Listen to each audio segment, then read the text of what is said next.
procéder à l'appel. Oui, alors, Romain Lopez, présent. Monsieur Luc Cortés, Présent. Madame Annie Belcher, Présente. Monsieur Jérôme Pougnan, Présent. Madame Claudine Matala, Présente. Madame Stéphanie Gailly, Présente. Monsieur Guy Lourmed, Oui, présent. Madame Sophie Lopez, Présente. Monsieur Philippe Garcia, Présent. Monsieur Gabin Lopez, Représentée. Madame Danielle Châtel, Présente. Madame Nicole Laffineur, Présente. Madame Pierrette Esquieu, Présente. Monsieur Robert Pomarel, Madame Marine Descamps, Présente. Madame Arlette Cazorla, Représenté. Monsieur Michel Alberducci, Présent. Madame Reine-Claude Hortalo, Monsieur Philippe Lamounez, Présent. Monsieur Jean-Christophe Thiers, Présent. Madame Anne-Marie Vollard, Présente. Madame Laure Couteau, Représenté. Monsieur Frédéric Joliès, Présent. Madame Jessie Cotinet, Présente. Madame Laurine Lasserre, Représenté. Monsieur Philémon Dessart, Présent. Monsieur Souffle Nechtron, Monsieur Robert Dupart, Monsieur Jean-Claude Lorenzo, Représentée. Monsieur Inès Vella, Monsieur Franck Bousquet, Oui. Madame Marie Cavalier, Présente. Madame Estelle Emmanuel. Alors, je vous remercie. Nous allons passer directement à l'ordre du jour, à l'approbation de la séance du 7 novembre 2024. Est-ce qu'il y a des réactions ou des remarques sur cette Pas de remarques.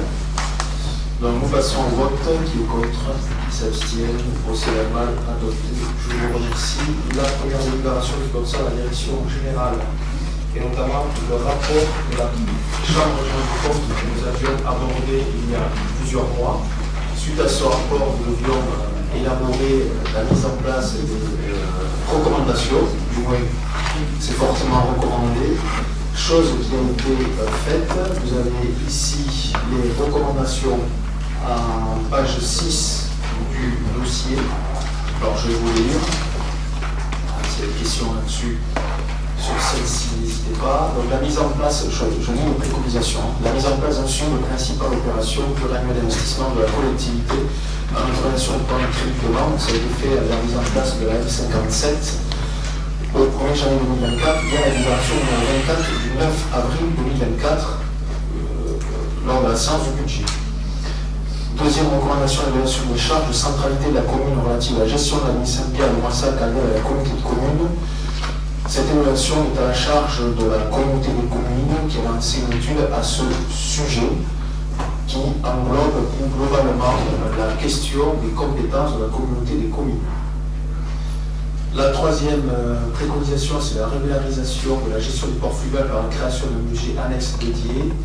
Conformément à l'article L 2224-1 du Code des collectivités territoriales, l'UVNF reprenant la gestion du port de Moissac et de la quasi-intégralité des ports de Tarn-et-Garonne au 1er janvier, nous n'avons plus à mettre en place cette préconisation. En tous les cas, nos services étaient préparés.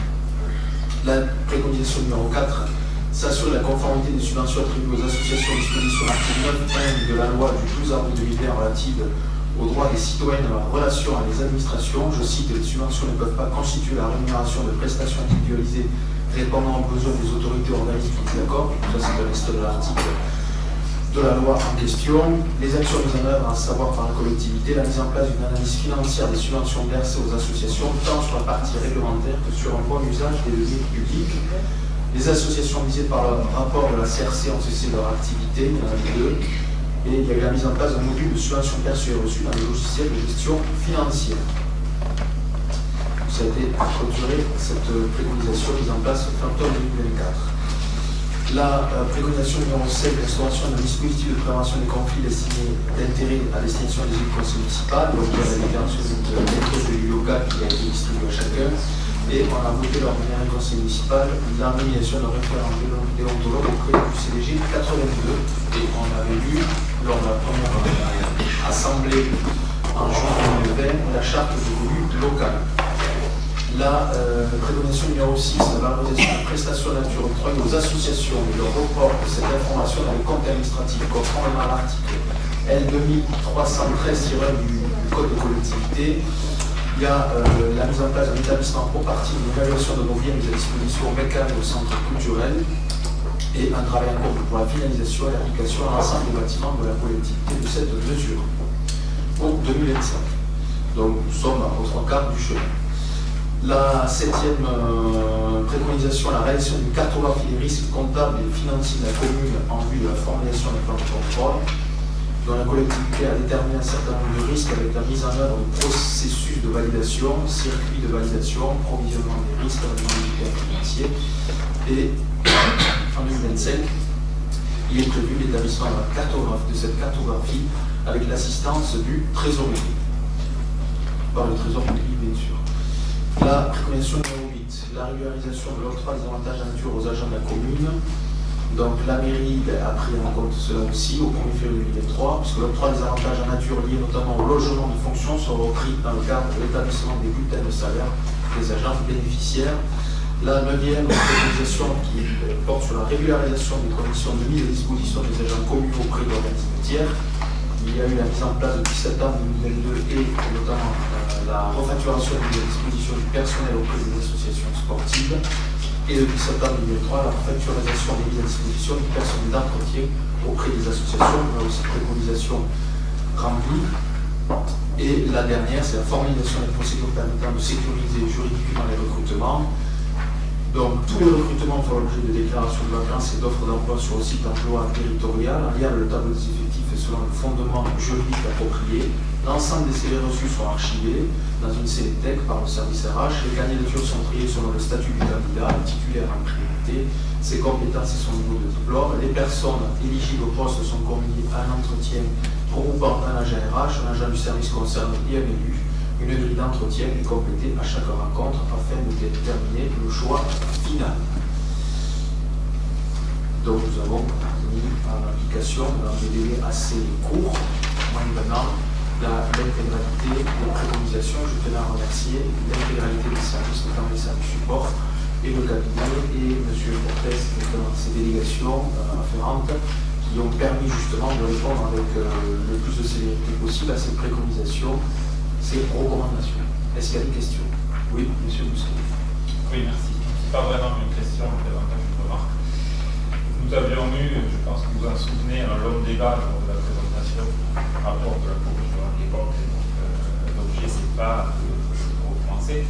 En revanche, il nous semble que l'un des éléments majeurs qui transparaissait de l'analyse du rapport de la Cour des comptes, c'était en fait le manque d'investissement répondant à la faiblesse du tissu socio-économique. En gros, si je traduis avec les mots que tout le monde peut comprendre, c'est le manque d'investissement productif et qui peut répondre effectivement à une situation économique préoccupante. Et de ce point de vue-là, autant techniquement vous avez énuméré un certain nombre de réponses à des problèmes techniques, du point de vue de ces investissements qui permettent à la commune de se développer, je pense qu'ils sont toujours absents. Alors, nous avions anticipé la Cour des comptes puisque dès 2023, nous avons largement augmenté nos investissements. On a été élu fin 2020, le budget de prédécesseur. 2021, effectivement, année Covid, et puis on préparait aussi notre pays. 2022, c'est monté en puissance. Et en 2023, nous sommes la deuxième commune du département par habitant derrière Montauban en termes d'investissement. Et vous pourrez le voir sur le compte administratif, on a largement augmenté nos investissements. Oui. Oui, si je peux me permettre de rebondir. La question, c'est pas d'augmenter ces investissements, c'est d'avoir des investissements qui répondent à la faiblesse du tissu socio-économique, c'est-à-dire des investissements qui permettent un développement économique. Ceux-là, on les attend toujours. Parce que si on fait le point sur l'ensemble de nos investissements, on ne voit pas lesquels peuvent vraiment permettre le développement économique. Alors, juste pour rectification, la collectivité a beaucoup de compétences. L'économie, c'est la région chef de fila, avec ces ramifications qui sont les intercommunalités. Donc, ce sont aux intercommunalités ou aux régions d'effectuer ces investissements. On ne va pas faire de triplons. Justement, l'administration française souffre de doublons, de triplons, de quadruplons, etc. Ça pèse aujourd'hui sur le budget. On a plus de 3 000 milliards de dettes. Donc, justement, il faut que l'on ordonne tout cela. La mairie a ses compétences, on investit sur ses compétences. En matière d'économie, nous avons un tissu commercial qui se tient quand même relativement en bonne forme, en bonne santé. Annie Léché pourra en témoigner. La vacance, notamment commerciale en centre-ville, a diminué. Nous avons des commerces qui se sont installés dans des zones annexes annexes, notamment sur la partie du Tuc, Bordeaux Rouge, et sur certaines entrées de ville. Et la commune, justement, a pour vocation à accompagner l'attractivité de la ville et son bien-être par la requalification des espaces publics, c'est ce que nous faisons, par une amélioration de l'habitat, c'est ce que nous faisons avec l'OPA, avec l'opération façade et avec également bientôt, donc au 1er avril, l'effectivité du permis de louer. Donc nous ne restons pas les bras ballants pour que notre ville puisse être attractive. Et également, on travaille sur un aspect essentiel qui est la fiscalité, puisque si l'on veut attirer des entreprises et des foyers, source de dynamisme de notre commune, il faut que les impôts ne soient pas non plus trop pressurants, ce qui était le cas jusqu'alors. Je rappelle que vous avez augmenté la part de la taxe foncière en 2013. Je ne suis pas certain que ce soit un élément très attractif pour la commune. Nous entamons la diminution de la part municipale de taxe foncière depuis maintenant 2 ans, parce que nous essayons d'avoir une gestion la plus saine possible des deniers publics afin de rendre au moins savez leur argent et en matière de services publics, puisque là aussi, effectivement, le tissu socio-économique doit se nourrir de services publics efficients qui répondent aux besoins des familles et des arrivants. Nous avons créé 32 places en crèche l'année dernière, on a doublé le nombre de places en crèche. Nous avons également créé une maison municipale France Service dans le quartier du Sarlat. On a remis en place aussi le centre social pour les parties plus associatives. On a créé ce permis de conduire pour les jeunes. On a créé un centre de loisirs pour adolescents et on a multiplié par 2 le nombre de places pour le centre de loisirs maternel et primaire. Et je crois que je ne suis pas encore exhaustif dans la liste que je vous indique. Donc aussi en matière de services publics, nous sommes très vigilants et nous avons considérablement renforcé, que ce soit les services publics en matière de santé, de scolarité, d'éducation, de culture et aussi d'administratif, puisque la mairie est ouverte aussi le samedi matin, s'est renforcée sur divers services, notamment la lutte contre l'habitat indigne, sous l'égide du CCAS et de Madame Matala qui veille à tout cela. Donc en termes de compétences, on les remplit au maximum. Est-ce qu'il y a d'autres questions? Non, je vous remercie. On passe au vote. Qui est contre? J'avais une question. Ah, il n'y a pas de vote, c'est long, ça, c'est un prendre, pardon. J'avais juste une Oui. question.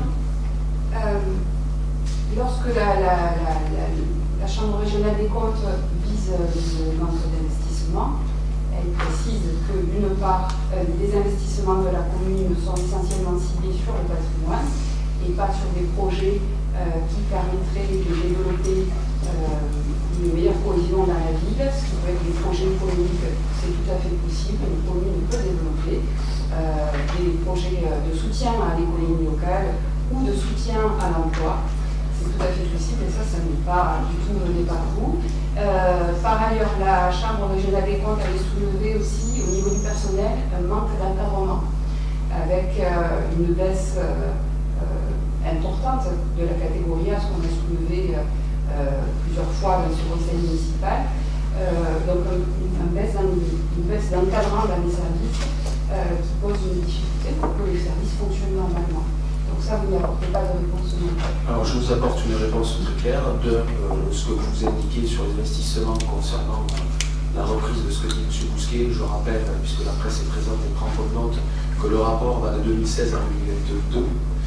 Nous sommes arrivés fin 2020, donc l'exercice analysé ne repose pas entièrement sur les écoles de la municipalité, mais aussi de mon prédécesseur, mais je ne me défausse pas en la matière. Je vous expliquais que les investissements sont nombreux, on engage quand même plus de 4 millions d'euros sur les écoles, sans parler ce qu'on appelle les petits travaux du quotidien qui, au centre, nous ont coûté plus de 140 000 euros notamment l'an dernier. Donc on ne lésine pas sur les écoles. On a ouvert notamment une salle de classe supplémentaire à la Mégère. On a fait des travaux de sécurisation de l'école de la Mégère. Donc si vous regardez outre le patrimoine, sur les autres bâtiments municipaux, nous sommes assez aussi offensifs, notamment les écoles. Concernant votre deuxième question, les agents municipaux de catégorie A, vous avez derrière moi donc, vos agents qui sont arrivés qui sont de catégorie A. il y a un autre agent sur le Pôle enfance qui va arriver de catégorie A en janvier. Donc si les catégories vous préoccupent, bien que pour moi il n'y a pas de sous-agent ou de sur-agent, sachez que les services municipaux ont fonctionné depuis 2020, il n'y a pas eu d'arrêt des services, les Moissadiers peuvent en témoigner.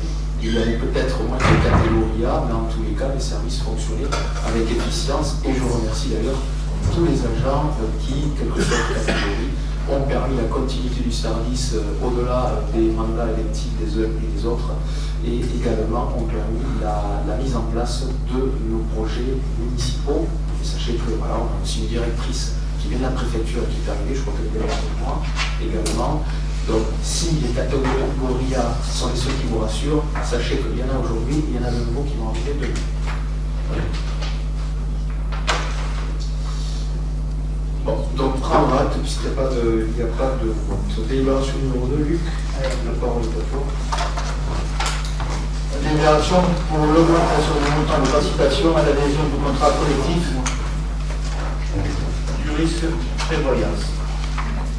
Monsieur le maire rappelle que par l'ordonnance 2021-175 du 17 février 2021 et le décret numéro 581 du 20 avril 2022 ont redéfini les participations des employeurs publics au financement des garanties de protection sociale complémentaires de leur argent. Les contours de ce financement sont précisés par un montant minimum de participation obligatoire de l'employeur à compter du 1er janvier 2025 de 7 euros mensuels par agent et par biais d'une adhésion à un contrat collectif ou la labellisation de contrat individuel. La collectivité dispose aujourd'hui d'un contrat collectif à adhésion facultative qui intègre des garanties obligatoires pour couvrir les risques de prévoyance des agents. Ce contrat offrant un cadre sécurisé permet à la collectivité de disposer d'une offre qualitative immédiatement disponible. Actuellement, le montant de participation employeur institué pour le risque de prévoyance est de 5 euros, montant mensuel brut par agent. Il est proposé d'augmenter de 2 euros à compter du 1er janvier 2025, afin de porter à 7 euros la participation et de respecter ainsi la nouvelle réglementation. L'adhésion des agents au contrat proposé à l'exécution de toute autre forme de couverture conditionne le bénéfice du versement de la participation financière d'employeur. C'était vu avec avis favorable par la CSC du 26/11/24. Merci. Est-ce qu'il y a des questions? Pas de questions. Je précise dans le cadre de cette délibération que la mairie met en place à partir dans le courant de l'année 2025 les tickets restaurants pour les agents municipaux et les agents du CCAS, soit un gain de près de 800 euros par an de pouvoir d'achat pour les agents qui souscrivent à ces tickets restaurants. Cela grâce à une maîtrise des charges de fonctionnement et notamment du 012 qui nous ont permis de nous donner certaines marges pour rendre le pouvoir d'achat aux agents municipaux. Dans ce cadre-là, j'ajouterai qu'en fin d'année, il y a une petite surprise aussi pour nos agents, grâce aussi au 012, on a pu réussir à tenir un peu tout en ayant des agents de qualité de catégorie A qui sont venus renforcer nos services. On passe au vote. Qui est contre? Qui s'abstient? Délibération de thème numéro 6. La numéro 3, le but toujours la nature participation de crédit pour investir en Le principal, ouverture de participation des crédits, il est bien pour la section d'élection 2025. L'article L 612.1 du Code général des collectivités territoriales indique que dans le cas où le budget d'une collectivité territoriale n'a pas été adopté avant le 1er janvier de l'exercice auquel il s'applique, l'exécutif de la collectivité territoriale a en droit, jusqu'à l'adoption de ce budget, de mettre en recouvrement les recettes et d'engager de liquider et de mandater les dépenses de la section de fonctionnement à la limite de celles inscrites au budget de l'année précédente. Il est en droit de maintenir les dépenses afférentes au remboursement en capital des indemnités de la dette donnant échéance avant le budget, jusqu'à l'adoption du budget et jusqu'au 15 avril, en l'absence de réduction du budget. Avant cette date, l'exécutif à la collectivité territoriale peut, en fédération de l'organe délibérant, engager, liquider et mandater les dépenses d'investissement dans la limite du quart de crédit ouvert au budget de l'exercice précédent, y compris les crédits afférents au remboursement de la dette. L'autorisation mentionnée à l'année A d'ici-dessus précise le montant de l'affectation des crédits pour les dépenses à caractère pluriannuel incluses dans une autorisation de programme de l'engagement voté par l'exercice antérieur. L'exécutif peut les liquider et les mandater dans la limite des crédits de paiement prévus au titre de l'exercice par la délibération d'ouverture et d'autorisation de programme ou d'engagement. Les crédits correspondants visés aux alinéas ci-dessus sont inscrits au budget lors de son adoption. Le comptable est en droit de payer les mandats et couvrir des titres de recettes et mis dans les conditions ci-dessus. Il est donc proposé au Conseil municipal, conformément au texte applicable et pour faire face aux besoins et aux opportunités des services, de procéder à l'ouverture anticipée des crédits des dépenses et d'investissement afin de pouvoir engager, liquider et mandater les dépenses d'investissement selon les détails ci-dessous. Alors, on a un tableau descriptif. On se retrouve donc sur chapitre 20. Un montant d'ouverture de crédit pour 2025, 214 500. Chapitre 21, un montant de crédit d'ouverture 398 355. Chapitre 23, un montant de crédit de 300 000, soit un total 912 855, qui est largement au-dessous du cadre légal.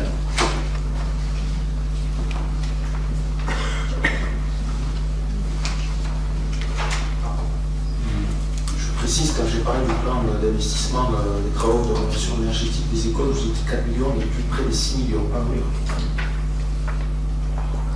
Oui. Alors, est-ce qu'il y a des questions sur la libération? Bonjour à tous, je vous m'excuser pour mon retard. Sans surprise, nous voterons contre décision budgétaire, simplement quelques questions. Dans le chapitre 20, vous mettez 80 000 € pour des études sur l'église Saint-Martin et l'église Saint-Jacques. Nous sommes un petit peu surpris parce que quand même depuis tant d'années, des études ont déjà été réalisées. Et donc c'est quand même des sommes importantes. Donc on voudrait quelques petites explications quant à ces 80 000 € entre les deux églises, 40 et 40 000. Concernant les églises, nous voulons nous assurer de la stabilité de la structure de l'église Saint-Jacques, c'est cela, si vous descendez. Et concernant Saint-Martin, on a été alerté, puisque Saint-Martin est une église qui est un peu à la périphérie à la fois géographique et des cœurs et des esprits de nos prédécesseurs. Aujourd'hui, il y a un risque sur la toiture. Donc, comme on ne veut pas que ce risque perdure et avoir un toit qui s'effondre comme celui du tribunal, on engage avec urgence des études pour pouvoir effectivement mesurer au mieux l'ampleur des travaux à faire et les inscrire le plus tôt possible.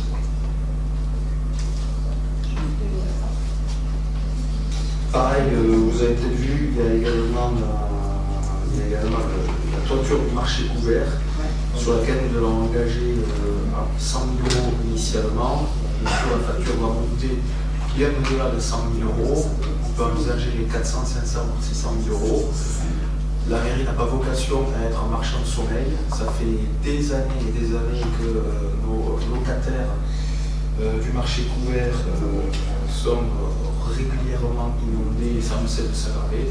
Donc en urgence, on va enclencher les travaux pour 2025. Donc je regrette que vous ne votiez pas ces ouvertures de crédit parce que ça servira aussi justement à la réhabilitation en urgence de notre cher marché couvert. Et également, il y a aussi, je le regrette, que je ne vous associez pas à cette ouverture de crédit, il y a des études sur les rénovations énergétiques des écoles Matali et Lulliard qui font partie de ce paquet à 6 millions d'euros. Bon, donc on passe au vote. Qui est contre intervention. On passe au vote, vous intervenez juste là-bas, du coup j'ai enclenché le vote. On passe au vote qui est contre. Si vous ne voulez pas de débat, non plus. J'ai enclenché le vote, vous allez prendre la parole, pas de souci. Moi je vous ai dit, je ne suis pas vos amis de la région à couper la parole. Donc vous allez pouvoir prendre la parole, on passe au vote, vous allez pouvoir vous exprimer. Qui est contre?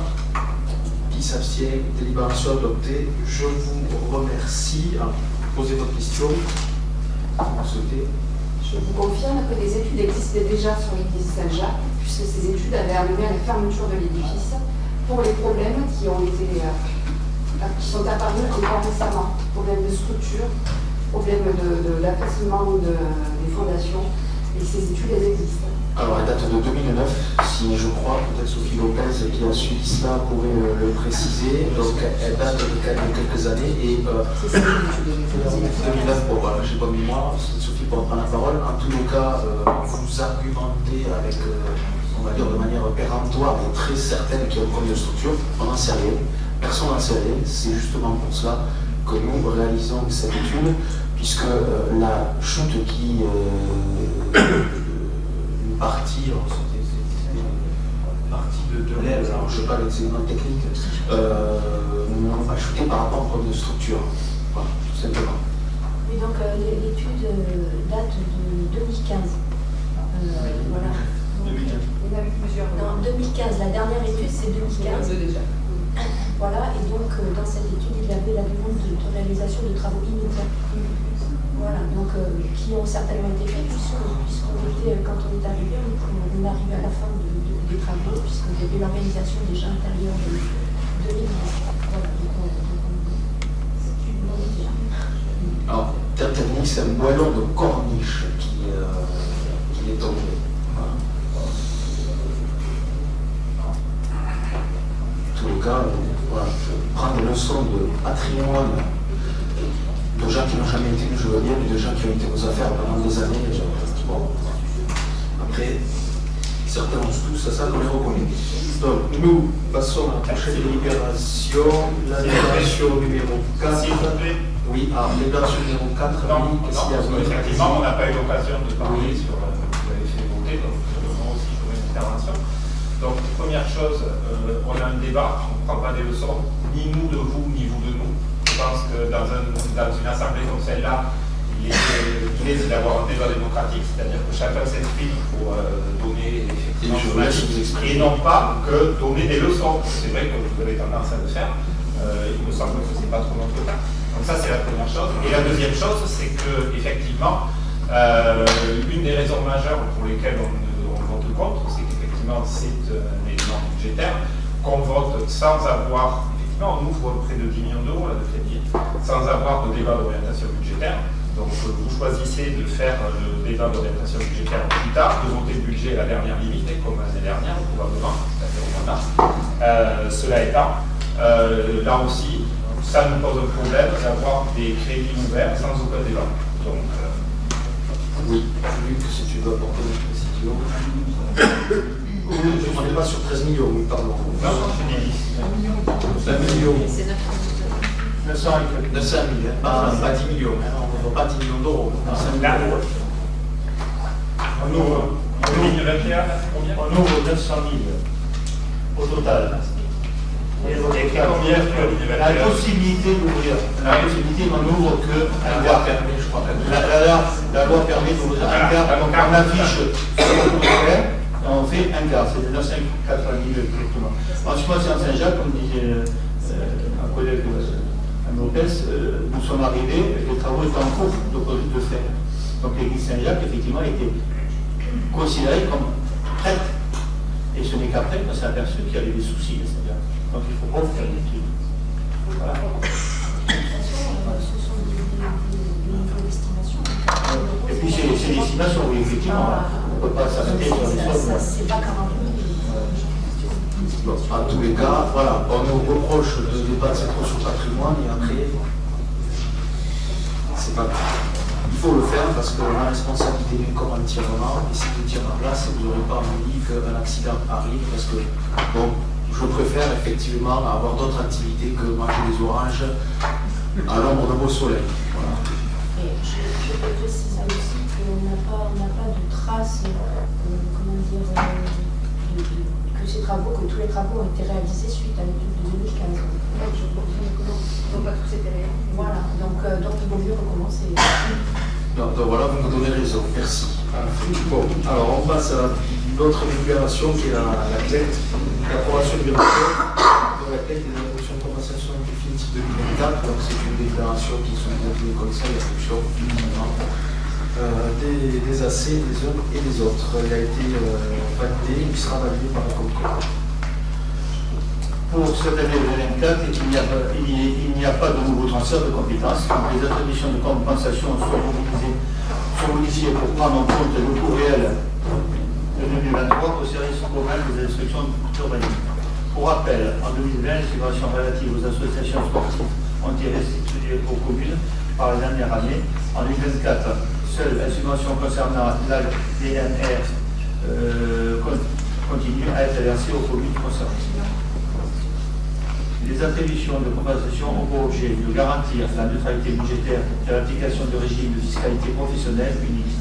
Les attributions de compensation versées par les groupements à leur commune ou inversement revêtent le caractère des dépenses obligatoires au sens de l'article L. 2321.1 du Code général des collectivités territoriales.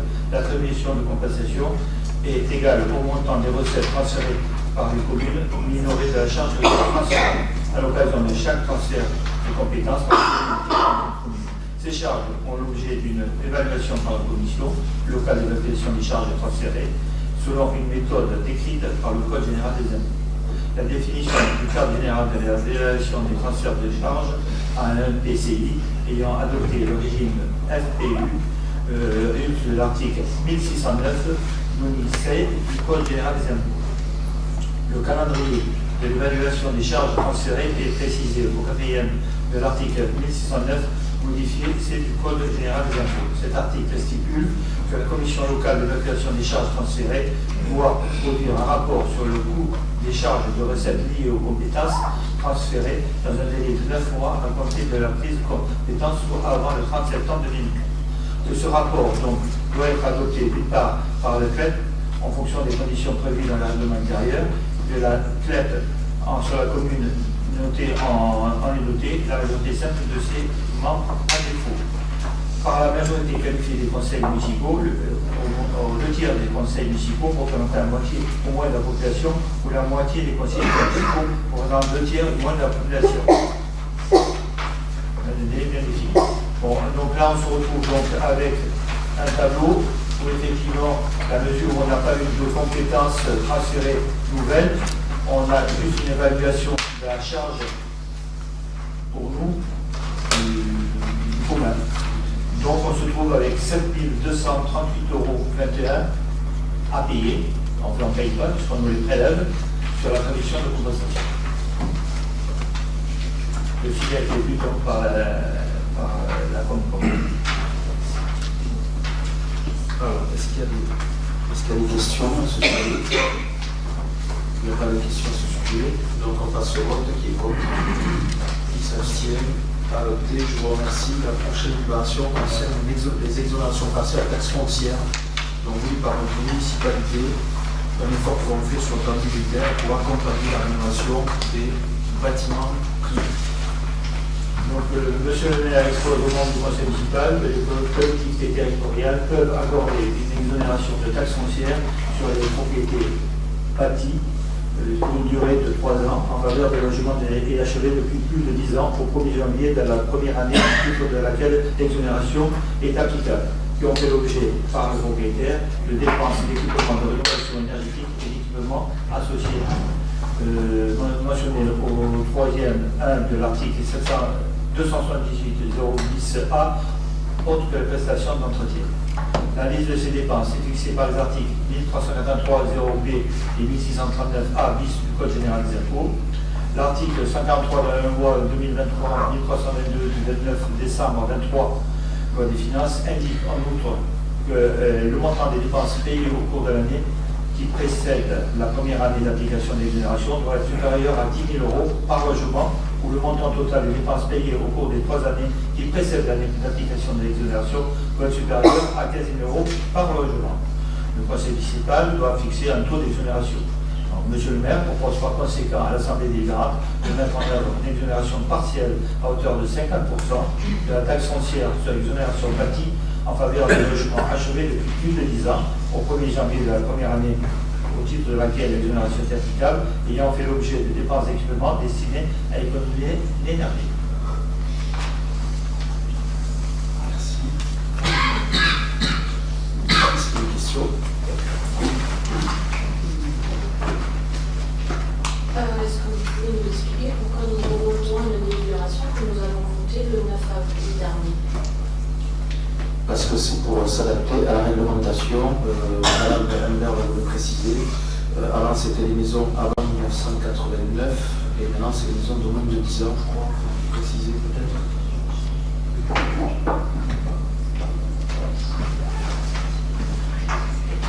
Exactement. La délibération qui avait été votée au mois d'avril était pour des maisons qui dataient d'avant 1989 au niveau des exonérations. Et il y avait une liste de travaux qui était inférieure à celles qui sont applicables à compter du 1er janvier 2025 maintenant. Et les maisons maintenant prises en compte sont celles qui ont plus de 10 ans sur le maire.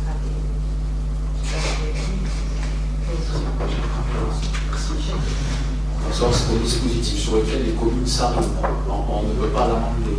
Voilà, c'est un dispositif d'État qui est mis à disposition des communes qui souhaitent le voter ou pas. Mais on ne peut pas le modifier. Ce qui est réglementaire. Est-ce qu'il y a d'autres questions? Oui. Mais du coup, ça a changé depuis le mois d'avril. La réglementation. En fait, quand on a voté la décision de voter cette exonération avait été prise lors de la préparation budgétaire au mois de janvier. Donc la délibération avait été préparée en ce sens. Et juste avant le vote, on a su qu'elle ne pourrait pas être applicable en l'état puisque les textes changeaient. Et le Trésor public imposait de revoter la délibération dans les nouveaux termes, normalement avant le 28 février 2025. Et il y a quelques semaines, on nous a informé qu'on pouvait la revoter dès 2024 et avant le 31 décembre pour une application 1er janvier. Je vous remercie pour vos explications. Donc, est-ce qu'il y a... Oui, Non, j'ai répondu juste. Bon, merci. Pas d'autres remarques? Non. Bon, donc on passe au vote qui est contre, qui s'abstient, délibération adoptée. Je vous remercie. Portes, les ouvertures de participation de crédit sur le camping. Monsieur le maire, informe le conseil municipal que le port étant repris par VNF, le budget 2025 portera uniquement sur l'activité du camping à compter du 1er janvier 2025. Monsieur le maire, appelle au membre du conseil municipal de l'article 1612.1 du Code général de collectivité territoriale indique que dans le cas où le budget d'une collectivité territoriale n'a pas été adopté avant le 1er janvier de l'exercice auquel il s'applique, l'exécutif de la collectivité territoriale est en droit jusqu'à l'adoption de ce budget de mettre en recouvrement les recettes et les engagés liquidés et de mandater les dépenses de la section de fonctionnement à la limite des celles inscrites au budget de l'année précédente. Il est en droit de mandater les dépenses afférentes au remboursement du capital d'indemnité de la dette des années à l'échéance avant la vote du budget. En outre, jusqu'à l'adoption du budget jusqu'au 15 avril, en l'absence d'adoption du budget, avant cette date, l'exécutif de la collectivité territoriale peut, sur autorisation de l'organe délibérante, engager, liquider et mandater les dépenses d'investissement par la limite des cartes des crédits ouverts au budget de l'exercice précédent, non compris les crédits afférents remboursement de la dette. L'autorisation de mentionner à l'année ci-dessus précise le montant d'affectation du crédit pour les dépenses de caractère pluriannuel incluses dans une autorisation de programme ou d'engagement voté pour l'exercice antérieur. L'exécutif peut les liquider et les mandater dans les limites des crédits de paiement prévus au titre de l'exercice par délibération d'ouverture de l'autorisation de programme ou d'engagement. Les crédits correspondants, visés aux alinéas ci-dessus, sont inscrits au budget lors de son adoption. Le comptable est en droit de payer les mandats et de couvrir les titres de recettes émis dans les conditions ci-dessus. Il est donc proposé au conseil municipal, conformément au texte applicable pour faire face aux besoins et opportunités des services, de procéder à l'ouverture anticipée du crédit d'investissement afin de pouvoir engager, liquider et mandater les dépenses d'investissement sur un des tailles ci-dessous. Alors, il s'avère une dépense de 5 000 € qui correspond à un branchement d'une caméra piscine, parce que caméra piscine n'avait pas. Il y avait une caméra ligne qui était utile. Et donc ça c'est pour la sécurité. Et pourquoi maintenant? Vous pourrez attendre le budget suivant. c'est qu'en fait, les travaux doivent être entrepris avant que nos clients arrivent. Bon, merci. Est-ce qu'il y a des questions? Pas de questions. On passe au vote. Contre? S'abstiennent? Abstention. Je vous remercie. Stéphanie, les frais de scolarité pour les enfants extérieurs de la commune en 2024-2025 sans changement. Alors, frais de scolarité d'enfants extérieurs à la commune en 2024-2025. Le montant du forfait communal de fonctionnement est calculé sur la base des dépenses communales pour l'enseignement public, maternel et primaire. Elle s'élève pour l'année 2023-2024 à un moyen par élève de 842 € pour un élève de primaire et de 1430 € pour un élève de maternelle. Conformément à la loi du 22 juillet 1983, aujourd'hui abrogée et codifiée dans le Code de l'éducation sous l'article L212-8, cette disposition concerne tout particulièrement les modalités de répartition du forfait communal pour les autres élèves non domiciliés dans la commune d'accueil. Le principe demeure l'accord des communes d'accueil et de résidence. Le maire de la commune de résidence, consulté par le maire de la commune d'accueil, donne son accord préalable à la scolarisation des enfants hors de sa commune, sauf dérogation prévue par le code précité, article L212-8 et R212-21, notamment, pour lesquels le maire de la commune d'accueil doit inscrire l'enfant et doit, dans le même temps, informer le maire de la commune de résidence du motif de cette inscription. Dans les deux cas, il convient de préciser que les communes de résidence doivent verser une contribution financière aux communes d'accueil supportant les charges de fonctionnement ainsi générées. C'est ainsi que la ville de Moissac peut se trouver être, selon le cas, commune d'accueil, élèves non moissagais scolarisés à Moissac, ou commune de résidence, élèves moissagais non scolarisés à Moissac. Donc, pour le lieu de résidence, les élèves domiciliés hors de Moissac et scolarisés à Moissac, donc le tarif applicable pour l'année scolaire 2024-2025, 842 € pour un élève de primaire et 1430 € pour un élève de maternelle, et les élèves domiciliés à Moissac et scolarisés dans une école publique extérieure à Moissac. Donc, s'appliquera soit le coût de revient par élève appliqué par la commune d'accueil, ou à défaut, 842 € pour un élève de primaire et 1432 € pour un élève de maternelle. En conséquence, le maire propose aux membres du conseil municipal de bien vouloir entériner les montants du forfait de fonctionnement tel que fixé ci-dessus.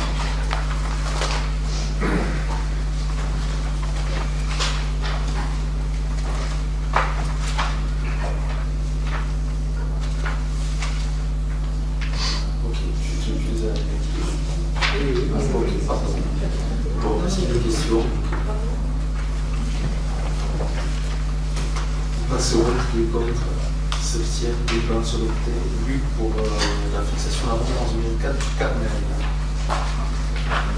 Alors, Centre international d'accueil des séjours de l'ancien Carmel, une fixation des redevances 2024 sur l'exercice 22-23. Par délibération en date du 10 mai 2000, le comité de Moissac a signé avec le club alpin français délégation du service public d'une durée de 25 ans pour la gestion du centre international d'accueil et de séjour de l'ancien Carmel.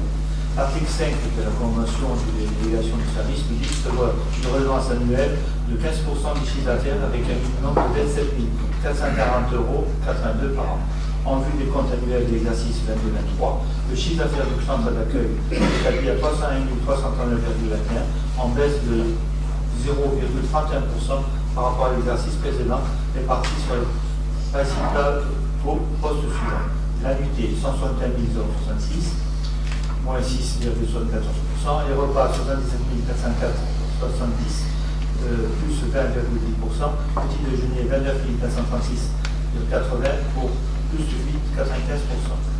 Le résultat net fait apparaître un excédent de 13 891,97 en baisse par rapport à l'exercice précédent qui faisait apparaître un excédent de 15 226,93. Le bilan de l'exercice 2022-23 n'indique pas la perception et le reversement de la communauté de communes de la taxe de séjour. Il est proposé au conseil municipal d'approuver une redevance 2024 de 45 200,88 €, soit 15% des 301 339,21 € pour l'exercice 22 et 23. Merci. Y a-t-il des questions? Pas de questions, on passe au vote. qui est contre, qui s'abstient, délibération adoptée. Je vous remercie.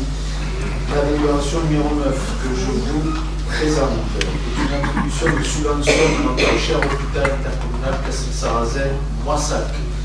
Un hôpital situé au cœur d'un bassin de vie de 80 000 habitants, essentiellement en zone rurale. Le CHICN est un service public de soins incontournable de l'ouest de Tarn-et-Garonne auquel nos administrés sont très attachés. Au regard des enjeux de la santé et des évolutions des modes de soins, l'hôpital a élaboré un plan d'investissement pour répondre aux besoins identifiés sur le territoire, moderniser son offre et conforter sa position au sein de notre bassin de vie. Ainsi, la direction de l'établissement envisage d'agir sur 3 grands axes. La modernisation du plateau technique, eu égard à la vétusté du bloc opératoire actuel qui pourrait compromettre la pérennité de l'activité chirurgicale. Le développement de l'activité ambulatoire et l'amélioration du confort d'hospitalisation par la rénovation des capacités hôtelières.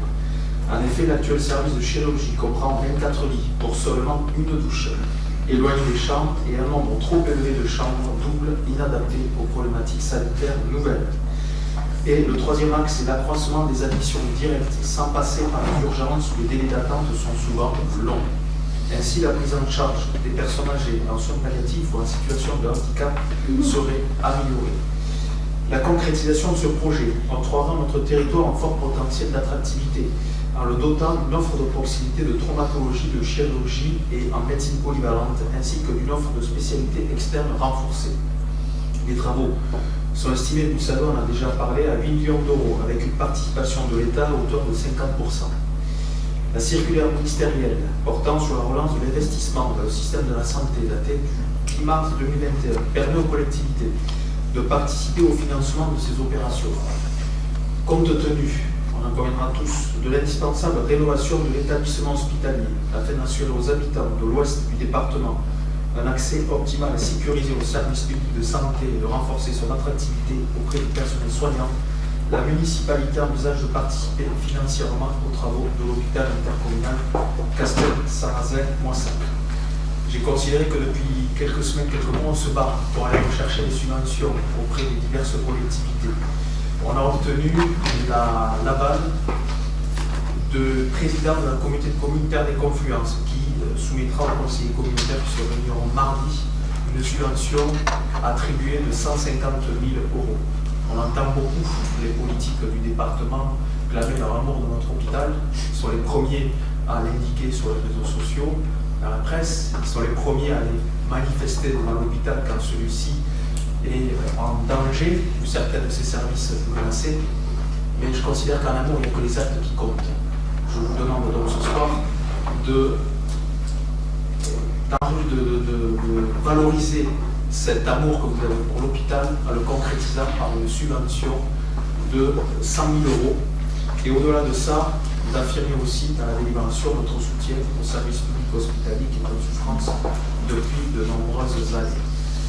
J'espère que l'on sera suivi par le conseil départemental le lundi, puisque j'ai élaboré une proposition que j'ai déposée et fait co-signer à 13 autres conseillers communautaires, dont un DLG, des conseillers communautaires de droite, du centre et de gauche, qui n'appartiennent pas à la majorité, mais qui représentent l'ensemble de notre spectre électoral et de notre sensibilité politique.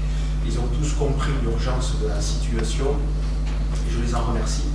J'espère que lundi, lorsque je présenterai cette proposition de 200 000 € pour le conseil départemental, la majorité de M. Bailly, de Mme Rabot et de M. Veil entendra enfin raison et se ralliera à cette proposition transpartisane et plus que d'intérêt général. Est-ce qu'il y a des questions à ce sujet? Oui. Oui, donc effectivement, nous considérons que la rénovation de l'hôpital est une priorité absolue, voire la priorité. Et donc la seule question que vous aurez, c'est que nous manque quand même 4 millions d'euros par rapport au financement de l'État. 100 plus 150 plus 150, on ne va pas y être comme ça. Donc comment on arrive aux 4 millions? Ça, c'est la première question. Et la deuxième question, c'est pourquoi on l'a non plus peut-être pas dit avant. Je me souviens du vœu du dernier conseil municipal, que la demande en particulier de financement de la région, on ne s'était pas engagé, nous, sur un montant en attendant. Donc pourquoi on n'a pas dit confinancé? Et peut-être troisième élément, est-ce qu'on ne peut pas à la limite faire plus de 100 000? Écoutez, faire plus que 100 000, alors que ce n'est pas notre compétence, 100 000 c'est déjà très bien, parce que je crois que la mairie n'a jamais versé de subvention à l'hôpital intercommunal. Je sais que vous avez de bons réseaux au conseil départemental et de meilleurs réseaux encore au conseil régional qui ont des budgets qui sont largement supérieurs à ceux de la mairie de Moissac en matière d'investissement. Donc je vous engage à appeler vos collègues du conseil départemental et aussi du conseil régional pour qu'ils puissent eux aussi entendre raison et donner une subvention à l'hôpital intercommunal. Je remarque que nous sommes pour l'instant la seule commune à le faire dans le département. J'espère que nous le voterons à l'unanimité. En tous les cas, c'est un engagement symbolique, mais comme je vous l'ai dit, en amour, seuls les actes comptent. Et je considère qu'on doit aussi, nous, faire cet effort-là. C'est un effort budgétaire, 100 000 € pour une commune comme la nôtre, qui n'est pas non plus négligeable. Mais j'ai réuni mes élus en bureau élargi, je leur ai fait part de la situation. Je suis évidemment dit oui sans réfléchir, si j'ose dire. En tous les cas, je me suis assuré aussi que derrière le compte allait suivre, parce qu'il n'est pas question de pénaliser d'autres projets que nous avions envisagés pour l'hôpital. Et en tout cas, je regrette pour l'instant que nous soyons les seuls. Voilà. Et je vous le redis, faites sonner votre téléphone. Madame Delga est venue sur le marché de Moissac en juillet 2020 pour combattre notre municipalité. Donc ça veut dire que vous la connaissez. Donc n'hésitez pas à la rappeler pour lui dire qu'on a besoin de son soutien, parce que qui que soit qui donnera à l'hôpital, nous en féliciterons, parce que je crois qu'effectivement, quelle que soit nos sensibilités, on a tous besoin d'être soignés, et que face à la santé, seule l'égalité entre les citoyens compte, et c'est pour cela que l'hôpital a besoin de cette pérennité. Alors oui, c'est 100 000 €, ce sera 150 000 € de la communauté de communes, j'espère que les conseils communautaires la voteront. Peut-être qu'on aura d'autres subventions supplémentaires. Je profite aussi de vous annoncer, justement, parce que vous parliez des recettes à chercher, que l'hôpital intercommunal va engranger plus de 500 000 € de recettes exceptionnelles grâce à la mobilisation de la communauté des communes via le PF Occitanie pour la réalisation du projet de maison de santé. Donc, nous voterons le 20 décembre la vente par le conseil de surveillance à l'EPF Occitanie pour la réalisation de cette maison de santé qui avance enfin, et on s'est mobilisé depuis le début du mandat pour cela. Un appel à projet sera lancé sur le premier trimestre 2025 pour trouver le promoteur et les bailleurs qui concevront à la fois la maison de santé et les logements autour, sachant que cette maison de santé sera normalement ensuite gérée par la communauté des communes. Donc nous avons 500 000 € de plus. Le directeur de l'hôpital, lui, en gros, cherchait 1 million d'euros. Grosso modo, le restant, il ferait via un emprunt. Donc sur 1 million d'euros, on est 500 000 plus, allez, 550 000, je crois, plus 100 000 de la commune de Moissac, plus 150 000 du conseil communautaire normalement. On est à près de 800 000 € sur, grosso modo, 1 million d'euros espérés. On espère que le conseil départemental va travailler de 100 000 pour arriver au million d'euros. Et en tous les cas, voyez-vous, j'étais accusé, et je trouve ça assez petit de la part de militants politiques de gauche, d'instrumentaliser l'hôpital en faisant appel aux subventions. Il y a quand même des gens à gauche qui sont encore intelligents, qui ont signé ma proposition, en l'occurrence M. Michel Escazot et Mme Liliane Morvan, et je les en remercie. J'espère que cette intelligence franchira le seul périmètre des oppositions et atteindra les esprits de la majorité départementale. Est-ce qu'il y a d'autres questions? Oui, Philippe.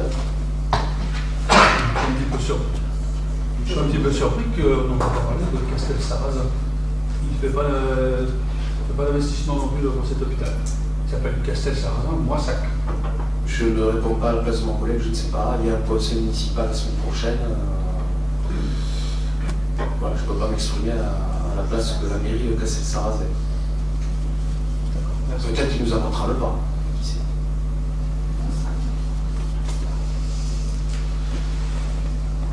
Donc s'il n'y a pas d'autres questions, je vous propose de passer au vote. Donc qui est contre? Qui s'abstient? Délibération à l'unanimité. Je vous remercie grandement. Et monsieur le ministre Daniel.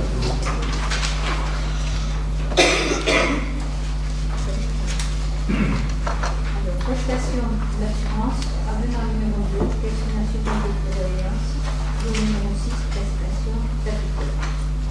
Monsieur le maire, rappelle qu'un marché a été signé le 2 novembre 2021 par le groupement d'assurance des communes et centre communal d'action sociale, avec l'assureur Caisse nationale de prévoyance, l'assurance des risques statutaires, le montant de la prime annuelle 2022 estimé pour la commune à 37 278,11 euros pour un taux de 0,83% et à 6 946,02 euros pour le CCAS pour un taux de 0,83%. La prestation a démarré le 1er janvier 2022. Par correspondance du 15 avril 2024, la CNUP a informé que de nouvelles dispositions réglementaires sont intervenues et ont fait en conséquence évoluer l'obligation statutaire de la ville et du CCAS à l'égard des agents. Il s'agit du décret numéro 2021-1860 du 27 décembre 2021 qui prolonge à compter du 1er janvier 2022 les modalités dérogatoires du capital d'essai versé aux ayants droit de l'argent public décédé fixé par décret numéro 2021-1176 du 17 février 2021. À cet effet, un avenant numéro 1 a été signé le 30 mai 2022 portant le taux de cotisation à 0,94%. Par correspondance du 24 juin 2024 dernier, la CNUP a indiqué que la communauté des communes et le CCAS ont conduit une implémentation des absences pour raison de santé entraînant le déséquilibre financier des contrats. De ce fait, le taux global de cotisation est fixé à 2,49% pour le CCAS et 1,37% pour la commune à compter du 1er janvier 2025. La commission d'appel d'offres, réunie le 12 novembre 2024, a émis un avis favorable à la passation de l'avenant numéro 2 avec la CNP. Merci Daniel. Y a-t-il une question? Il n'y a pas de question. Donc je passe au vote. Qui est contre? Qui s'abstient? Délibération adoptée. Je vous remercie. L'assurance de cotisation ici au marché ensemble l'ascenseur. Autorisation de signer le marché en d'aménagement urbain avec ascenseur. La commune de Moissette fait appel à l'association pour le développement et la formation des projets acteurs et territoires ADESPAD en 2019 pour mener une réflexion sur la maîtrise des flux de visiteurs sur le site de l'abbatiale Saint-Pierre. Ce rapport indique la difficulté pour les personnes à mobilité réduite d'accéder à ces zones emblématiques, ainsi que son cloître classé au patrimoine mondial de l'UNESCO. Dans ce contexte, la mairie de Moissac, la commune de Moissac, a souhaité travailler sur la requalification de cette place Durand de Bredon en y intégrant un ascenseur urbain qui permettra aux personnes à mobilité réduite d'accéder sans difficulté de la zone parking à l'accueil de la disposition du cloître. Par délibération numéro 17 en date du 12 décembre 2023, le conseil municipal avait approuvé l'opération. Pour mettre en œuvre ce projet, les études ont été confiées au cabinet d'architecture Philippe Dufault. Par délibération numéro 18 en date du 15 juillet 2024, le maire avait autorisé, selon l'article L221-22-21-1 du Code général des collectivités territoriales, à souscrire le marché avant l'engagement de la procédure de passation du marché, sous condition que l'étendue du besoin à satisfaire et le montant prévisionnel soit défini. Le montant prévisionnel était estimé à 275 000 euros hors taxe. Il s'avère qu'après consultation et après analyse des offres, le montant des travaux s'élève à 447 500,54 € hors taxe. La procédure décrite ci-dessus, vu le montant, ne peut donc s'appliquer. Analyse des offres à retenue d'entreprise indiquées ci-dessous. Lot numéro 1, démolition gros œuvres, couverture zinguée, étanchéité, EDC, montant hors taxe de 69 803,63, TTC 323 764,35 €. Lot numéro de menuiserie intérieure et extérieure, serrurerie BSA, montant hors taxe 41 109, montant TTC 49 330,80. Lot numéro 3, plâtrerie RT 82, hors taxe 1498,70, TTC 1798,44. Le numéro 4, revêtement du sol de sol dur, la case 1623 hors taxe en 2760 TTC. Peinture Pinto 1726,41 €, TTC 2071,69. Le numéro 6, ascenseur Otis 48 800 €, hors taxe, TTC 58 560. Électricité, le numéro d'électricité plomberie, Ferry Traverec, hors taxe 9625,35, TTC 11 550,48. Et le numéro 8, voirie, réseau divers, Eurovia 73 269,45 hors taxe et 87 923,34 TTC. Les travaux pourraient commencer en janvier 2025 sur une durée d'environ 8 mois. Merci Philippe. Y a-t-il des questions?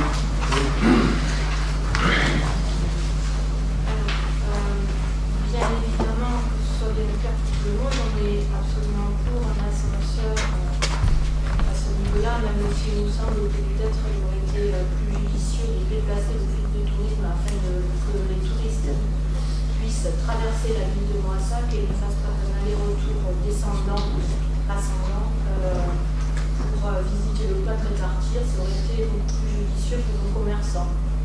Bien, ce qui nous interpelle tout de même, c'est le fait qu'on passe d'une délibération du 4 juillet de 275 000 € hors taxe à une délibération d'aujourd'hui à 447 505 € hors taxe. Donc, ça fait quand même un écart qui est assez important. Est-ce que vous pouvez nous expliquer un petit peu le pourquoi du comment? Alors, il s'avère que l'évaluation qui avait été réalisée initialement n'a pas forcément été plus juste. Et que si l'on a pris aussi du retard sur ce projet, c'est parce que le lot concernant l'ascenseur a été infructueux. Faire un ascenseur sans ascenseur, c'est un peu compliqué. Donc les travaux débuteront au premier trimestre 2025.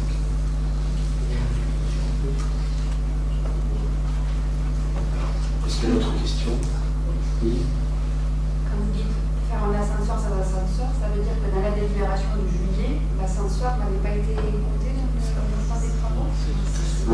Le lot ascenseur était infructueux, c'est-à-dire que personne n'a répondu au marché, donc on a dû relancer un marché. Donc il avait été sous-évalué en juillet, et puis maintenant il a été évalué. Tout à fait.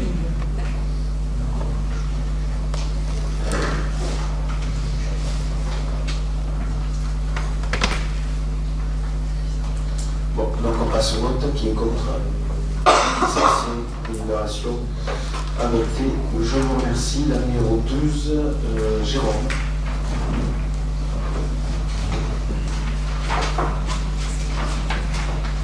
Vente de parcelles cadastrées, section BK, numéro 0111 et numéro 0378. 6 le sud à la SCI Cantagrel. Monsieur le maire expose aux membres du conseil municipal que la société Cantagrel, représentée par son gérant, Sébastien Dupuis, a sollicité la commune pour l'acquisition de 2 parcelles communales non bâties et non constructibles, contiguës à son terrain, qui lui permettront d'obtenir du droit à construire pour pouvoir concrétiser son projet de contrôle technique poids lourd. Le choix s'est porté sur 2 terrains nus, non constructibles, en zone naturelle, n'ayant aucune utilité pour la commune.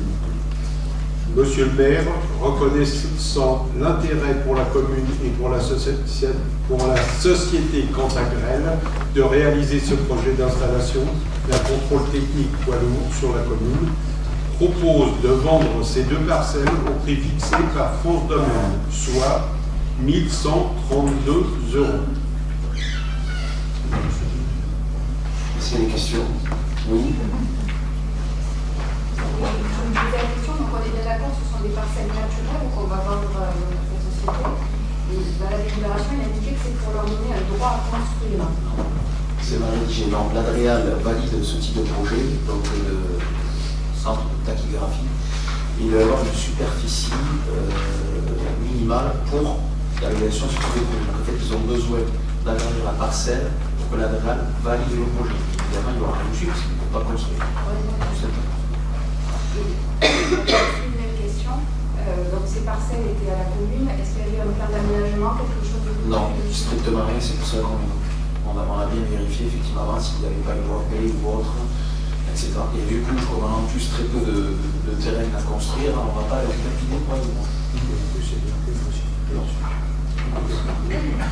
Et lui, on ne fera rien si ce n'est de l'intégrer dans son périmètre pour que la DRAL valide le projet. Donc, pas d'autres questions? Non. Donc, on passe sur qui est contre, qui s'abstiennent, l'université, je vous remercie. Le numéro 13, les ZAER, Philippe. Aménagement du territoire, identification de zones d'accélération pour l'implantation d'installations terrestres de production d'énergie renouvelable. La loi numéro 2023-175 du 10 mars 2023 relative à l'accélération de la production d'énergie renouvelable vise à accélérer le développement des énergies renouvelables de manière à lutter contre le changement climatique et à préserver la sécurité d'approvisionnement de la France en électricité. L'article 15 de la loi a introduit dans le code de l'énergie un dispositif de planification territoriale à la main des communes. Le gouvernement a identifié les zones d'accélération pour l'implantation d'installations terrestres de production d'énergie renouvelable. En application de l'article L 441-5-3 du Code de l'énergie, ces zones sont définies. Chaque catégorie de sources et de type d'installation de production d'énergie renouvelable, éolien, terrestre, photovoltaïque, méthanisation, hydroélectrique, géothermie, en tenant compte de la nécessaire diversification de l'énergie renouvelable en fonction des potentiels du territoire concerné et de la puissance des projets d'énergie renouvelable déjà installés. La zone d'accélération illustre la volonté de la commune d'orienter préférentiellement les projets vers des espaces et des sites adaptés. Ces projets pourront bénéficier de mécanismes financiers incitatifs. En revanche, le fait d'être situé dans une zone d'accélération ne garantit pas à un projet la délivrance de son autorisation ou de son permis. Le projet doit dans tous les cas respecter les dispositions réglementaires applicables. Un projet peut également s'implanter en dehors des zones d'accélération. Dans ce cas, un comité de projet sera obligatoire. Ce comité inclura les différentes parties prenantes concernées par un projet d'énergie renouvelable, dont les communes limitrophes. Dans le cas où les zones d'accélération au niveau régional sont suffisantes pour atteindre les objectifs régionaux de développement des énergies renouvelables, la commune peut définir des zones d'exclusion de ces projets. La commune délibère au moins aux étapes suivantes: l'identification des zones d'accélération et transmission aux acteurs locaux, puis au référent préfectoral. Du 2 de l'article L 141-5-3 du Code de l'énergie. C'est l'objet du présent modèle de délibération. Requérir un avis conforme à la cartographie établie à l'échelle départementale. Deuxième alinéa du 3e de l'article L 1415-3 du Code de l'énergie. Enfin, il peut également délibérer lors de l'identification de zones complémentaires en réponse à la demande du référent préfectoral. Troisième alinéa, 3 de l'article L141-5-3 du Code de l'énergie.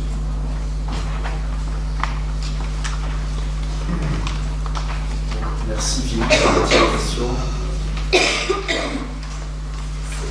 plutôt sur la méthode. Est-ce qu'il sera possible à l'avenir d'avoir une diffusion sur le mur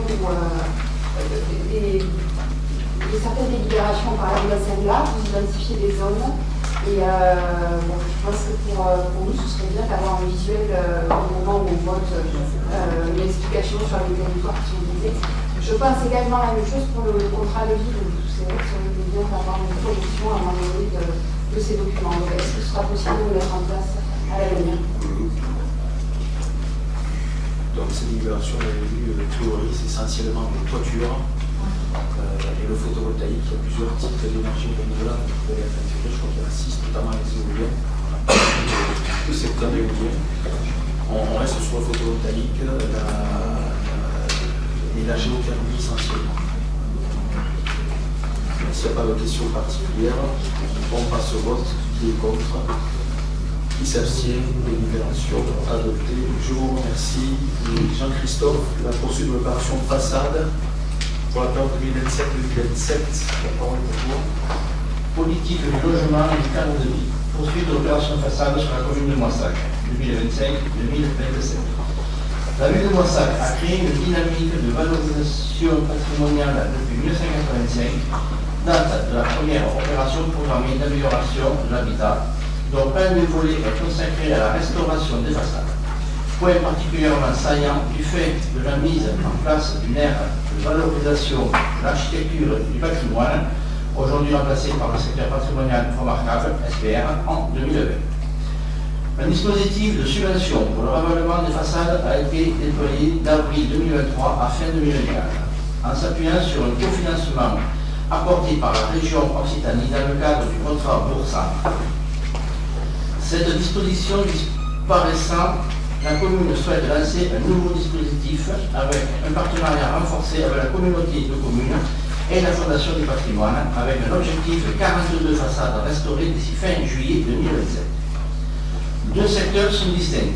Le secteur renforcé, intégralement le boulevard La Canale, la rue Gambetta et partiellement l'avenue Gascogne, du numéro 1 au numéro 27, avec un taux de subvention comme suit: 80% plafonné de 6 000 € à 9 000 € de subvention maximale répartie ainsi.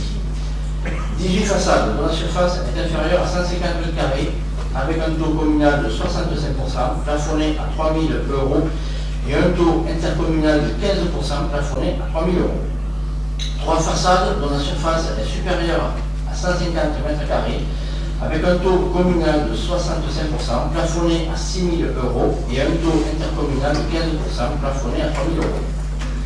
Secteur non renforcé, toute la ville avec un taux de subvention comme suit: 30% plafonné à 6 000 € de subvention maxi répartie ainsi. 9 façades avec un taux communal de 15% plafonné à 3 000 € et un taux intercommunal de 15% plafonné à 3 000 €. 12 façades avec un taux communal de 2% du montant des travaux limités à 10 000 € TTC, du montant des travaux dans le cadre de la labellisation avec la Fondation du patrimoine. Merci Jean-Christophe. Merci Jean-Christophe. Donc ce dispositif de périmètre renforcé fait un succès. Je crois qu'on a eu 12 façades qui ont obtenu des subventions sur leur niveau. Donc on proroge ce dispositif, toujours en se focalisant sur les entrées de ville qui feront l'objet d'une réhabilitation dans les deux années à venir. Le budget pour la commune diminue, mais par contre, ce qui est intéressant, c'est que les propriétaires, bailleurs ou occupants bénéficieront toujours de 80% grâce à l'engagement de la commune et de la communauté des communes, puisqu'au parlant de la commune et de la région, le conseil régional se retire du dispositif en quête d'économie.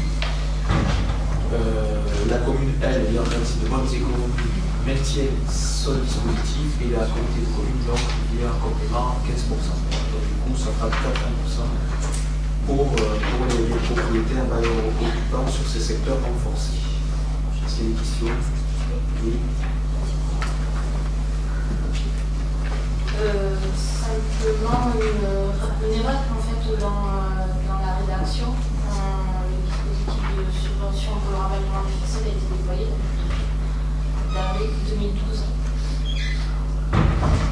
Alors, c'est le dispositif façade renforcé là, dont on parle. Peut-être Il y a écrit ravalement des façades. peut-être moins commun. Enfin, c'est une deuxième thèse. Donc, le principal, c'est le projet de délibération qu'on identifiera pour la préfecture. Est-ce qu'il y a une autre question? Cette erreur a du sens, c'est-à-dire que le projet de rénovation des façades est une initiative que je mets en place sur la municipalité de Jean-Paul II. J'ai particulièrement travaillé dessus. Et donc, la rénovation des façades des entrées de ville date de 2012. Et c'est important de rappeler que vous avez repris effectivement un dispositif existant qui est effectivement très important pour la ville. Donc, c'est bien que ce soit dans la continuité que ça se passe. Je pense que c'est important de rappeler que c'est une initiative qui date de 2012. Mais rassurez-vous, Jean César, ce qu'il y a César, M. Mendy a réalisé, de très bons projets pour la commune. Je ne manque à part rien, parce que rien n'est à moi, tout est à la ville.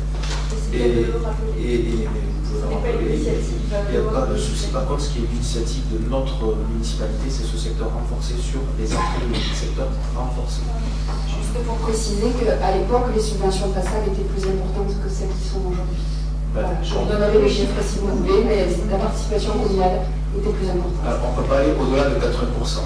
Ça, c'est le maximum légal. Donc, c'est 80%. On va jusqu'à 80%, on ne peut pas faire du 100%, c'est illégal.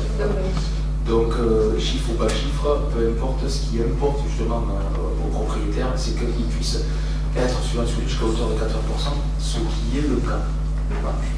80% financé par la commune. 65 communes, 15% communauté des communes.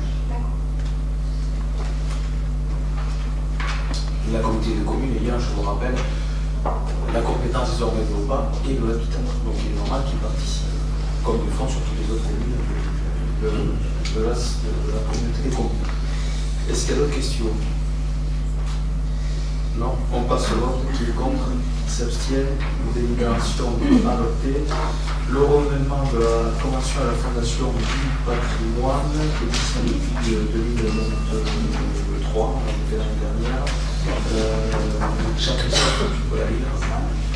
Renouvellement de la convention avec la Fondation du patrimoine, aide complémentaire à la subvention municipale pour la restauration des façades.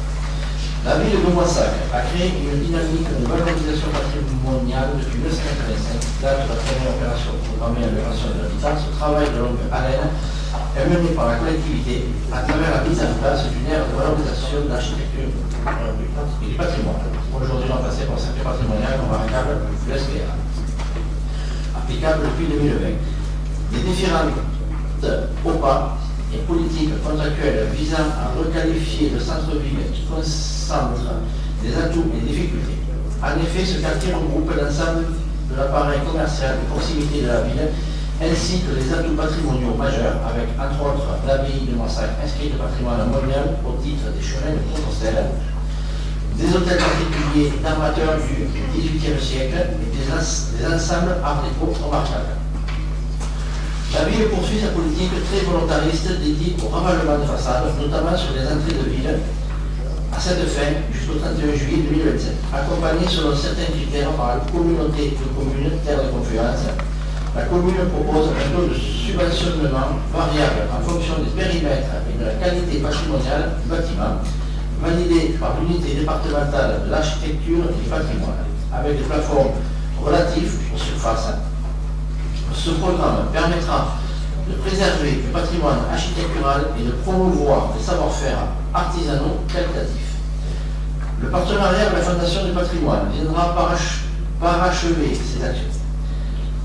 Par cette convention, la ville de Moissac s'engage à apporter son soutien financier au dossier éligible de demande de label Fondation du patrimoine, situé dans le périmètre de la ville de Moissac, par le versement de 2% dans la limite d'un montant montant total de travaux à labelliser de 10 000 euros TTC, soit une subvention de 200 euros à la Fondation du patrimoine, dans la limite de 4 opérations par an.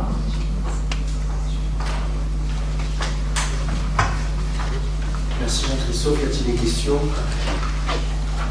Oui. C'est là que je regrette un peu qu'il n'y ait pas la possibilité d'afficher ce contrat de ville pour que on n'est pas sur la libération numéro 15, hein, sur la façade. Est-ce qu'il y a des questions sur celui-ci? Non. Donc on passe au vote qui est contre. Qui s'abstient, libération votée. La libération numéro 16, Bloquine, contrat de ville. Politique de la ville, contrat de ville 2024-2030. La politique de la ville est une politique de cohésion urbaine et de solidarité nationale et locale envers les quartiers défavorisés, quartiers prioritaires de la ville et leurs habitants. Conduite par l'État, les collectivités territoriales et leurs groupements, elle vise à assurer l'égalité entre les territoires, à réduire les écarts de développement entre les quartiers défavorisés et le reste de l'unité urbaine, et à améliorer les conditions de vie de la capitale. Succédant au contrat de ville de Moissac 2015-2023, l'élaboration de la nouvelle génération de contrat de ville 2024-2030 s'est appuyée sur le bilan de la précédente contractualisation, le résultat de la consultation des habitants et des ateliers associant un grand nombre d'acteurs institutionnels, associatifs et professionnels de terrain. Ce contrat de ville 2024-2030 s'organise de la façon suivante. Il se déploie sur une nouvelle géographie prioritaire comportant 2 quartiers prioritaires de la ville, QPV, le QPV Centre-Ville et le QPV Sarlat. Il s'articule avec les stratégies et ou le dispositif existant, contrat de relance et de transition écologique, programme Petite Ville de demain, contrat local de santé, convention de territoire global, etc. Il intervient sur les enjeux locaux les plus prégnants, priorités resserrées, sur la base de projets spécifiques à chaque quartier, en tenant compte des orientations stratégiques suivantes: l'emploi, la formation, le développement économique et l'entrepreneuriat, la sécurité et la prévention de la délinquance, le renforcement de la cohésion sociale et culturelle et la lutte contre le repli communautaire, le renforcement des actions de prévention en matière de prévention du décrochage scolaire et promotion de la réussite éducative, soutien à la parentalité, lutte contre l'isolement des personnes âgées, le renforcement de l'accès aux droits, le cadre de vie et la qualité de l'habitat, la mobilité. Le comité de pilotage est placé sous la présidence conjointe du préfet de département et du maire de Moissac et du président de la communauté des communes, Terre de Confluence. L'équipe projet constituée du service politique de la ville de l'État, de la commune et de l'EPSI, ainsi que du délégué du préfet pour la politique de la ville, s'appuiera sur les directions du métier, les partenariats institutionnels et la société civile, association des habitants. Un appel à projet annuel sur la base d'un cahier des charges rénové permettra une déclinaison opérationnelle de ce nouveau contrat de vie. Merci. Est-ce qu'il y a des questions sur ce sujet? Oui. Je reprends ce que je disais. Donc c'était pour dire qu'il est dommage effectivement de ne pas avoir de projection de ce contrat de ville parce que il y a beaucoup de choses. Il faut savoir que dans ce contrat de ville, on a déterminé les objectifs de la région, les objectifs de l'État, les objectifs de la ville. Et moi je voudrais particulièrement revenir sur l'écriture des enjeux définis par la commune avec une présentation qui me semble très idéologique et pas du tout concrète. Je reprends un petit peu la lecture. Donc dans les rappels des enjeux définis par la commune, le premier rappel est fait, c'est la lutte contre le chômage et pour l'emploi des populations des quartiers prioritaires de la ville, ce qui est un bon objectif. C'est la suite qui est très gênante. Vous faites une corrélation entre la surreprésentation des étrangers et le chômage. Et je trouve ça très idéologique, parce que d'abord, les travailleurs, ce n'est pas eux qui créent le chômage, c'est la précarité. Et qu'ils soient étrangers ou qu'ils soient français, tout le monde subit le chômage. Je suis très étonnée également que vous donniez des chiffres sur la surreprésentation des étrangers parmi les demandeurs d'emploi. Les chiffres que vous citez ne sont pas sourcés, contrairement à d'autres éléments dans le document. Donc je ne sais pas comment vous pouvez déterminer que dans la part des chômeurs, il y a tant de pourcentage d'étrangers. C'est vraiment très choquant parce que ça ne correspond pas du tout à votre annonce, lutte contre le chômage et l'emploi des populations. Vous dites, en gros, c'est la lutte contre la surreprésentation des étrangers que vous défendez dans le texte. Ensuite, vous évoquez la lutte contre le séparatisme et la radicalisation. C'est vraiment un enjeu important. Là, pareil, encore une fois, c'est l'immigration qui a amené pour vous le séparatisme et la radicalisation. Vous ne proposez aucune action concrète de la mairie pour renvoyer la responsabilité de la prévention contre le séparatisme et la radicalisation aux associations. Les associations qui, soit dit en passant, dans lesquelles vous avez coupé toutes les subventions pour effectuer ce travail. Donc, aucun engagement concret de la mairie n'est affiché dans votre définition des enjeux sur la participation de la mairie à la résorption de l'emploi précaire. Vous n'avez aucune action là-dessus. Il est simplement affiché le rôle de partenaire institutionnel et pour lutter contre la radicalisation, vous évoquez que ce sera le rôle des associations de prévenir la radicalisation après avoir coupé toutes les subventions d'associations. Donc voilà pour cette intervention de mon côté. D'accord, je ne sais pas, vous m'expliquez quelle association s'est vu couper les subventions de la mairie qui luttait contre la radicalisation. Vous pouvez me donner des exemples? Alors, la lutte contre la radicalisation, vous évoquez la... Non, mais je concret, donnez-moi une association qui ne bénéficie plus de subventions de la commune et qui luttait contre la radicalisation. Alors, indiquez-moi les associations qui... Indiquez-moi quelles sont les actions concrètes que vous souhaitez évoquer contre la radicalisation. Vous n'avez aucune. Vous venez d'indiquer, vous avez coupé les subventions des associations qui luttaient contre la radicalisation. Soit. Peut-être, je ne sais pas. Je ne savais pas moi-même. Je vous pose une question, vous ne répondez pas. Bon, alors je vous réponds, puisque vous me reposez la question. D'abord, non, on est là, d'accord. Pardon. Effectivement, on n'a pas un staff derrière pour avoir les questions. Juste, je vous donne la réponse. Les associations, vous leur faites porter la responsabilité de la lutte contre la radicalisation, mais aussi du vivre ensemble. Vous leur demandez d'agir sur ça, d'agir sur les incivilités. Toutes ces choses-là, vous dites que ce sont les associations qui doivent prévenir tous ces phénomènes. Vous ne leur avez donné aucune subvention pour le faire. Vous avez coupé des associations comme Moissac Animation Jeune qui générait du lien, du vivre ensemble. Vous avez coupé des financements pour des associations qui faisaient de la médiation linguistique. Donc oui, vous demandez aux associations de participer je rectifie, donc vous n'avez pas su répondre puisque vous répondez mal réussi. Mage n'a pas eu de subvention coupée de la mairie, je vous le rappelle, puisque nous versions ce qui était honoré par la convention, à savoir 100 000 euros par an, n'a jamais été coupé, mais vous avez échappé qu'il y avait un rapport de la Cour des comptes et qu'il y avait des recommandations dans ce rapport. Vous les avez approuvés, vous avez voté tout à l'heure. Dans les recommandations, il y avait effectivement, et ce n'est pas moi qui le dis, ce sont les magistrats appuyés d'ailleurs par la préfecture, notamment la déléguée du préfet, Mme Guégan, avec qui on a fait plusieurs réunions à ce sujet, qui disait qu'il y avait effectivement un risque de gestion de fait, qu'il fallait requalifier le mode de gestion qui liait la commune à l'association. Par contre, je peux vous dire effectivement qu'il y a une collectivité qui a coupé les subventions à Mage, c'est le conseil départemental de Tarn-et-Garonne, qui n'est pas géré ni par la droite ni par ses alliés, mais qui est géré par les radicaux et les socialistes. Ça, c'est un fait avéré, c'est véridique, vous pouvez aller le vérifier. Après, vous indiquez qu'on fait tout peser sur les associations. Il faut savoir que le contrat de ville lie justement les collectivités avec les associations, puisque ce contrat de ville permet de mener un appel à projet auquel répondent les associations. Donc oui, les associations ont un rôle à jouer. C'est le but de ce contrat de ville.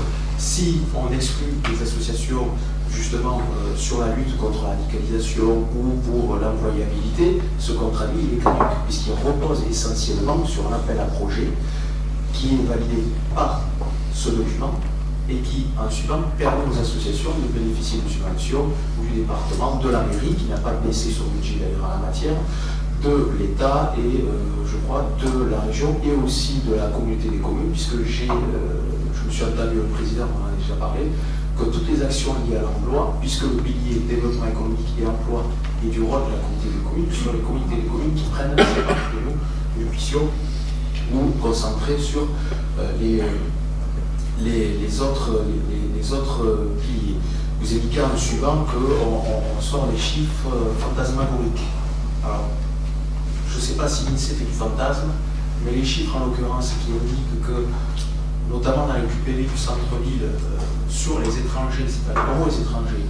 Dans le Code civil, il y a les nationaux et les étrangers. Donc l'inventé, c'est la Révolution française.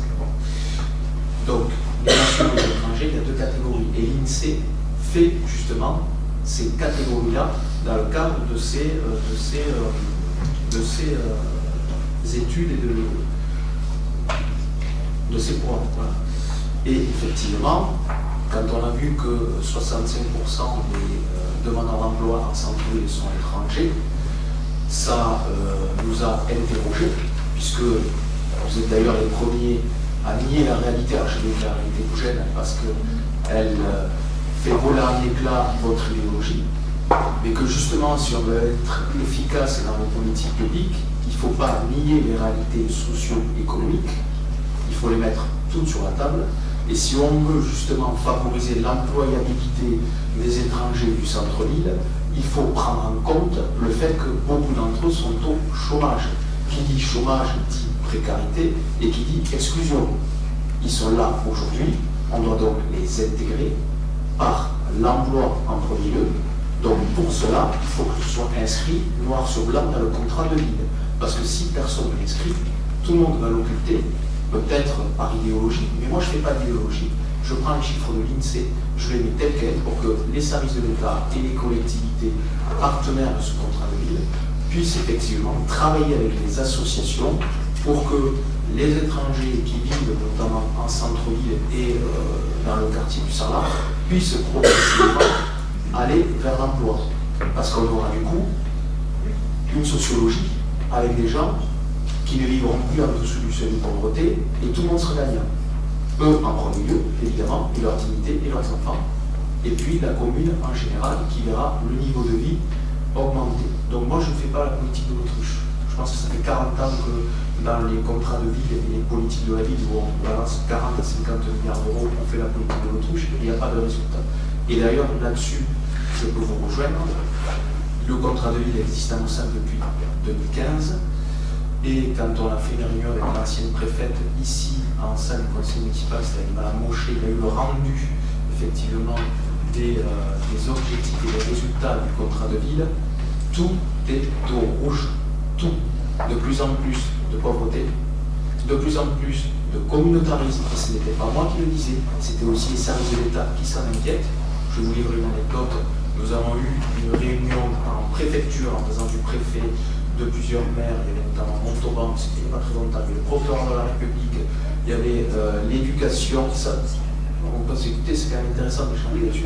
Il y avait l'éducation nationale et le directeur départemental de l'éducation nationale, et ils ont alerté tous les services sur le repli religieux qu'ils constatent dans des écoles. Donc je veux bien qu'on refuse de mettre cela sur la table, mais à un moment donné, ça me pétait, excusez-moi, à la figure, dans tous les sens du terme. Donc soit on veut faire preuve d'efficience avec les deniers publics, soit on continue d'arroser à l'aveuglette pour se faire plaisir parce qu'il faut remplir des cases. Et puis, l'argent public, justement, ne démontrera aucune efficacité et dans quelques années on se retrouvera avec encore plus de pauvreté et avec encore plus de communautarisme. Moi, voyez-vous, Moissac est une ville de 14 000 habitants, c'est une spécificité avec deux quartiers prioritaires. Il n'y a pas de séparation géographique, donc physique, entre les quartiers. Tout le monde circule pour aller au Sarlat, et notamment grâce à notre investissement sur la maison municipale France Service, on permet du lien entre les quartiers. Et je peux vous dire que cette maison France Service, Mme Lopez, pour en témoigner, est victime de son succès. Donc on essaie justement de faire de la mixité sociale et culturelle, mais que moi je ne veux pas. Et là je vous rejoins Madame et Mamie, puisque pendant les élections municipales, dans l'entre-deux tours, vous avez parlé de ghetto, c'était vos mots en parlant du centre-ville. Je ne veux pas que le centre-ville se ghettoise. Au contraire, je n'aspire qu'à une chose, c'est que le Moissagais, quelle que soit leur origine, leur confession, puissent vivre ensemble dans un même objectif, voilà, faire de Moissac une ville belle et prospère. Voilà.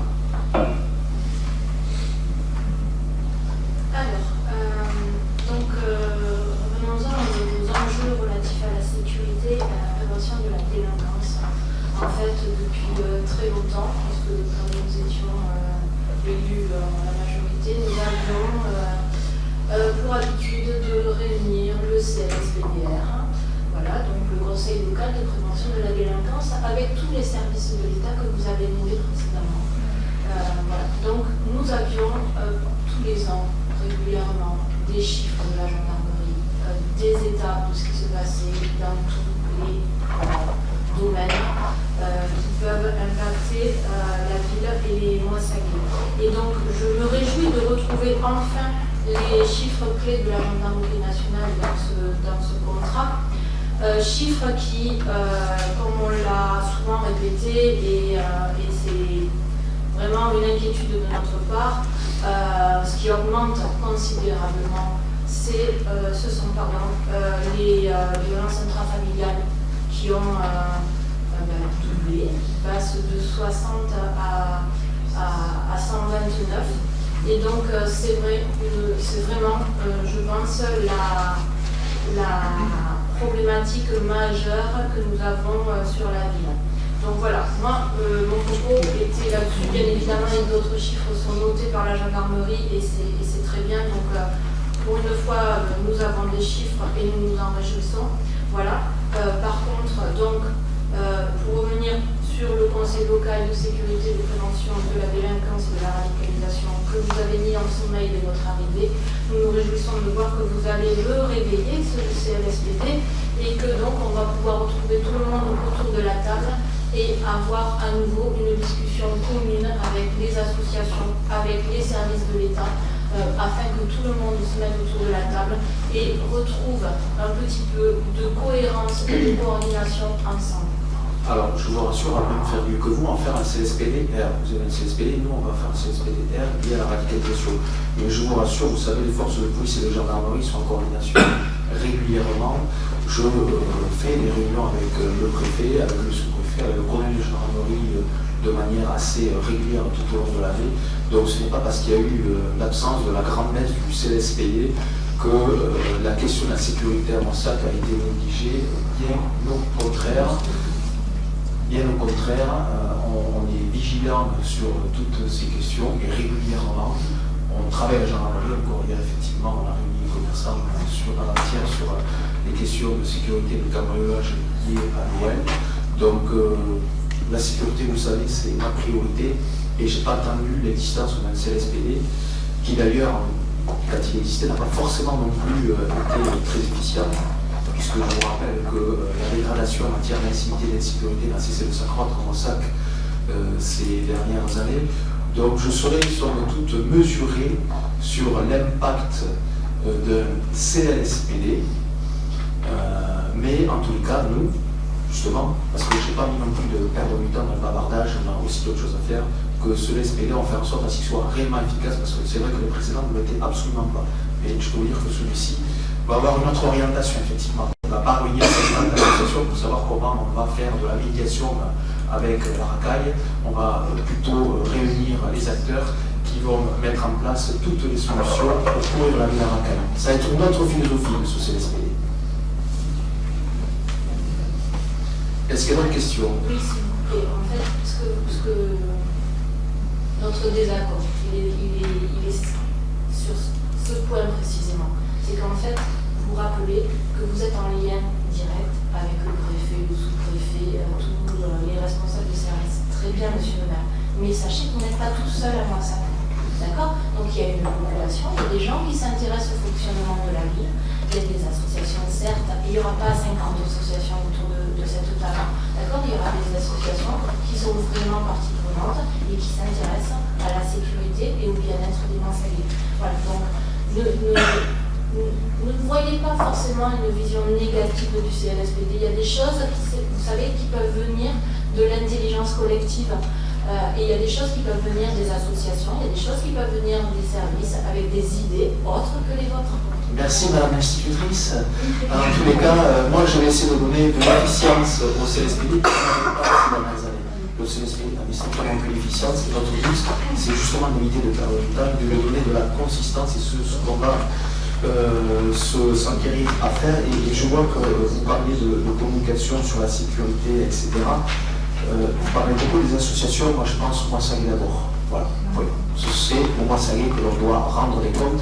Et je rappelle que ce CLSPD n'est pas un conseil citoyen où tous les habitants vont pouvoir s'exprimer. Justement, c'est quand même un comité théodu où il y a seulement le maire, le procureur, le préfet et quelques services de sécurité et quelques associations qui interviennent sur certains points. Voilà. Donc ça reste quand même pas de la démocratie participative en matière de sécurité. Alors, on va passer au vote. Juste une remarque pour terminer. D'abord, le contrat de ville, c'est 2020, c'est pas 2004, c'est-à-dire c'est juste la précédente majorité qui l'a eu. Il n'y a jamais eu de contrat de ville avancé. Donc il n'y avait pas de quartier prioritaire ici, donc il n'y avait pas d'afflux d'argent qui aurait été utilisé pour je ne sais quoi, parce qu'effectivement, les financements sont arrivés à partir de 2020 et pas avant. Non, 2015. Ah non. Ah, il n'y avait pas de politique de la ville et de quartier 2015. prioritaire. Si, 2015. Ah ben si, c'était en 2015 qu'on est contrat de ville, monsieur Bousquet. C'était en... On a eu des effets. En tout cas, donc sur c'est pas beaucoup de quartier prioritaire de la ville. Il y avait 2 QPE depuis 2015, 100 000, ça. Ben si vous l'aviez voté, vous pouvez le regarder. Ah non, il est arrivé après notre départ. Il est arrivé après notre départ. On a voté la justement, ben votre départ, justement, on n'a pas voté dans le contrat de ville. Donc j'espère qu'on n'aura pas de sitôt. Bon, alors ensuite, sur la question effectivement des deux quartiers, il y a un constat qui est partagé par tout le monde, c'est qu'on est effectivement face à une paupérisation croissante et à une dégradation croissante de l'habitat, de l'ensemble des conditions de vie. Là, je pense que personne ne pourra effectivement dire le contraire. Là-dessus, il y a un constat évident. Donc, ensuite, il y a des réalités socio-économiques qui sont des réalités socio-économiques que vous signalez dans le constat. Il y en a d'autres que vous ne signalez pas, qui est par exemple que, effectivement, il y a un nombre important en pourcentage de la population qui est affiché au chômage, que ça dépend des périodes de l'année. Non, vous savez comme nous que l'emploi est saisonnier dans une grande partie du secteur. Et donc, vous avez effectivement des populations qui sont au chômage la moitié de l'année, travaillent l'autre moitié de l'année. Donc ça, je pense que c'est important de le signaler aussi, parce que ça fait partie des réalités socio-économiques, qui sont des réalités socio-économiques sur lesquelles il est nécessaire d'agir. Alors, on n'a pas de baguette magique, hein. On ne va pas vous dire comment on fait pour agir, il y a des groupements d'employeurs, il y a plein de choses, bon, des choses qui n'ont pas marché, il y en a d'autres qui ont plus ou moins marché, mais en tout cas, ça c'est une réalité sur laquelle on ne changera pas le tissu économique local, on ne changera pas l'agriculture, elle a besoin de travailleurs saisonniers. Donc en revanche, ce qu'on peut effectivement essayer de changer, c'est le fait de concentrer et la pauvreté et en fait des situations qui sont des situations qui empirent chaque année dans les mêmes quartiers et au même endroit. Et là, il faut effectivement qu'on arrive à trouver des solutions, et je pense que, et peut-être qu'on a tort, je pense que c'est des solutions qu'on essaie de trouver collectivement et pas simplement en appuyant sur un bouton qui dit on va lutter contre la racaille. Et on va lutter contre la racaille, mais ça ne résout pas le problème social et économique majeur du centre-ville de lutter contre la racaille. Le problème social et économique majeur, c'est de trouver un moyen, effectivement, de faire en sorte qu'on ne concentre plus la misère. Qu'on fasse en sorte qu'il y ait oui, peut-être des politiques un peu plus actives en termes de... parce que oui, vous avez mis en place le permis de louer, mais le permis de louer, je pense qu'il y a des moyens d'agir davantage dessus. Donc voilà, il y a des choses qui sont pour lesquelles il faut qu'on soit tous d'accord. Et il y a aussi des choses pour lesquelles on a besoin d'acteurs qui ne soient pas forcément des acteurs politiques. C'est-à-dire que ce n'est pas la décision d'un petit groupe qui va faire que les choses vont s'arranger. Il va falloir qu'il y ait beaucoup de monde autour de la table.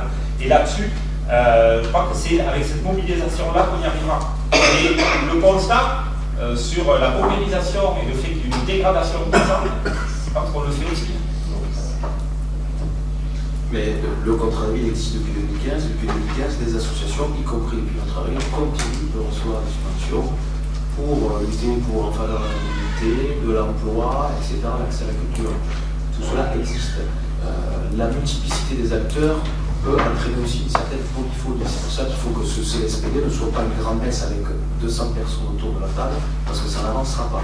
il faut cibler les acteurs par rapport aux objectifs que la municipalité et que les habitants nous ont délégués. Moi aujourd'hui, si j'axe la sécurité, c'est parce que j'ai été élu pour ça. Voilà. Donc je dois aussi rendre des comptes au Moissaguet en la matière et que je ne suis pas là pour faire de la politique hors sol, idéologique, afin de se faire plaisir. Voilà. Donc ce CSPD, il répondra aux priorités de la municipalité qui nous ont été confiées par les Moissaguet lors de notre élection. Après, je vous rejoins sur l'ensemble des constats, effectivement, mais pour finir sur les saisonniers, un saisonnier, alors en l'occurrence un saisonnier étranger, il y en a qui viennent sur le territoire, je vous en citer, les saisonniers marocains, les saisonniers espagnols, les saisonniers polonais, ils sont saisonniers. C'est-à-dire qu'à la fin de la saison, ils rentrent chez eux, donc ils ne sont pas comptés à la du chômage. Aujourd'hui, la population du centre-ville, en l'occurrence essentiellement d'Europe de l'Est, elle reste ici parce qu'elle est plus saisonnière, et vous le savez, et eux-mêmes me le disent. Voilà. Donc c'est une immigration, entre guillemets, de peuplement qui n'a plus rien de saisonnière. Parce que sinon, elle rentrerait au pays, à la fin de la saison, elle ne viendrait pas avec les enfants, les petits-enfants ou les frères et les sœurs. Ce seraient les hommes ou les femmes qui viendraient faire la saison, comme le font les Marocains, comme le font les Polonais, comme le font les Espagnols, et qui reviendront en suivant. Tout. Donc, non. Si eux, non, mais eux ne sont plus des saisonniers. Eux, c'est une immigration permanente. Un saisonnier étranger, il vient avec un titre de saisonnier, il repart chez lui. Comme ça a toujours été le cas. Aujourd'hui, ils ne sont plus saisonniers. Et je vous engage à discuter avec bon nombre de coopératives du territoire et d'agriculteurs. Je vous laisse imaginer la vie qu'ils ont sur certaines.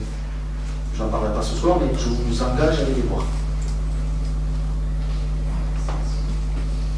Oui, on va passer au vote. Pour vous dire que c'est justement à cause de ces propos-là que je voterai contre ce contrat de ville.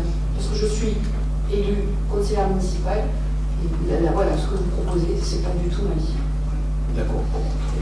C'est comme vous voulez, en tout cas c'est la vision pour l'instant de la majorité de la population. Je sais que ça vous ennuie, mais sortez les autres de vos ornières idéologiques et vous verrez que c'est là au mieux pour essayer au moins de régler les problématiques sur le fond. Voilà. Et c'est ce qui m'importe. On use de deniers publics, on doit donc être efficient le mieux possible. Et pour être efficient, il faut mettre toutes les problématiques sur la table. Ça fait 40 ans que vous faites du déni et 40 ans que vous menez le pays à volo. On va passer au vote. Qui est contre? Qui s'abstient? Délibération adoptée. Je vous remercie. La délibération 17 sur l'arrivée. Alors, convention entre la municipalité de Moissac et la direction départementale de l'éducation nationale relative à l'intervention d'accompagnement d'élèves en situation de handicap avec le CDSH durant les temps périscolaires et la pause méridienne. Monsieur le maire de Moissac réaffirme sa politique volontariste d'accueil des enfants en situation de handicap au sein de ses structures d'accueil périscolaire et extrascolaire de la commune. Dans le cadre de la loi PIAL du 27 mai 2024 visant la prise en charge par l'État de l'accompagnement humain des élèves en situation de handicap durant le temps de pause méridienne, une convention entre l'éducation nationale et la municipalité doit être signée. Ainsi, la municipalité souhaite formaliser ce partenariat afin de permettre aux accompagnants d'enfants en situation de handicap recrutés par l'éducation nationale d'accompagner ces enfants sur le temps périscolaire méridien.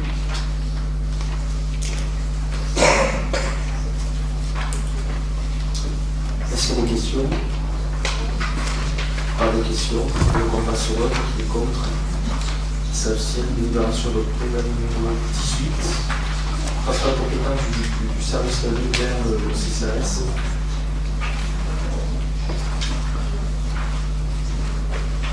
Alors, délibération de transfert de compétences du service accompagnement des enfants en difficulté et accompagnement des enfants en situation de handicap, appelé aussi AED-ESH, vers le Centre communal d'action sociale de Moissac. Le service AED-ESH a pour mission l'inclusion des enfants et jeunes en situation de handicap et des enfants et jeunes en difficulté de la commune de Moissac.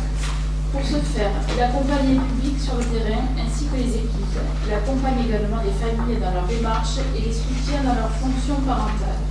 Il assure des missions de prévention dans le cadre de la protection de l'enfance. Il est en lien régulier avec les établissements publics ou privés pour prévenir la dégradation des difficultés. À l'instar du centre communal d'action sociale, il a un rôle d'écoute d'accompagnement et d'orientation. La prévention sociale constitue le dénominateur commun de ces deux entités.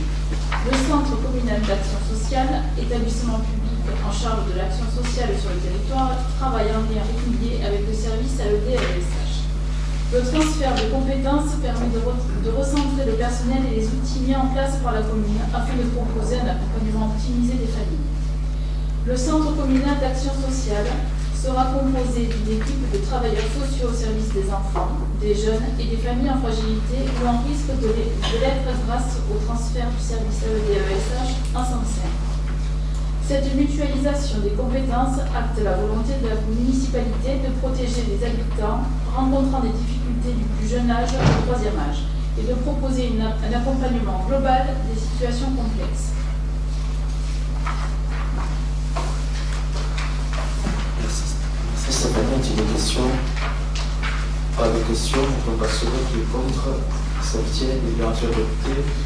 Marie-Lille, la numéro 19, passera à la maison municipale.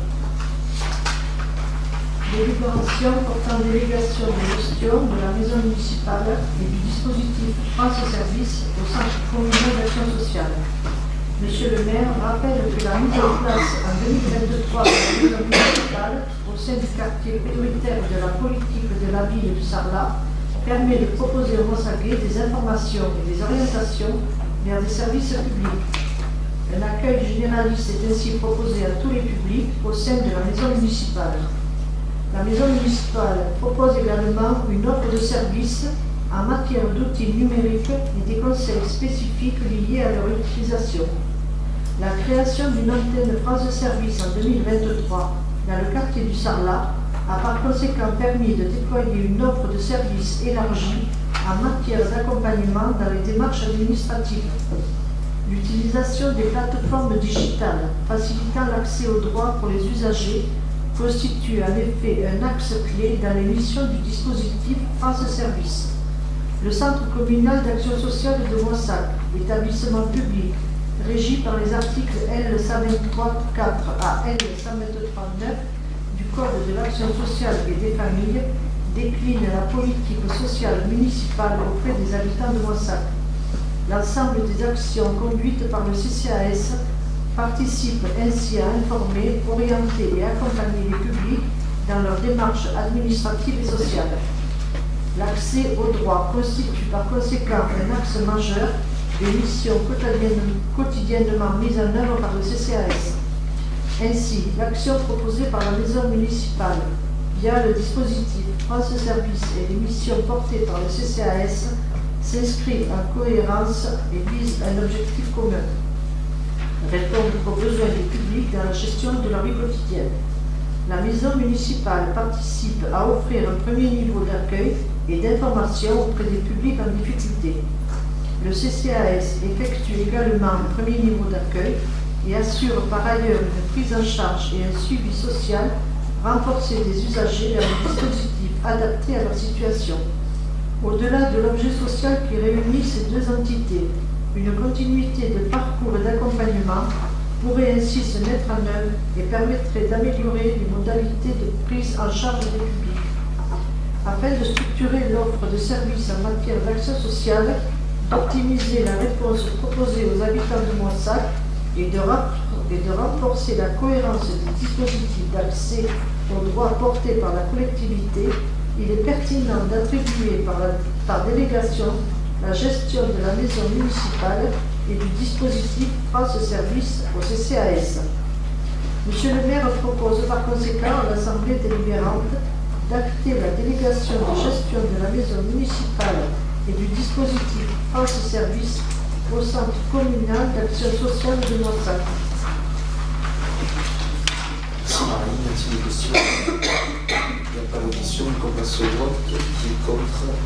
Qui s'abstient? Délibération adoptée. La numéro 9 a mis sur l'innovation du travail dimanche. Merci. Alors il s'agit d'une dérogation, d'une délibération récurrente sur les dérogations exceptionnelles qui autorisent nos commerçants à ouvrir certains dimanches de l'année.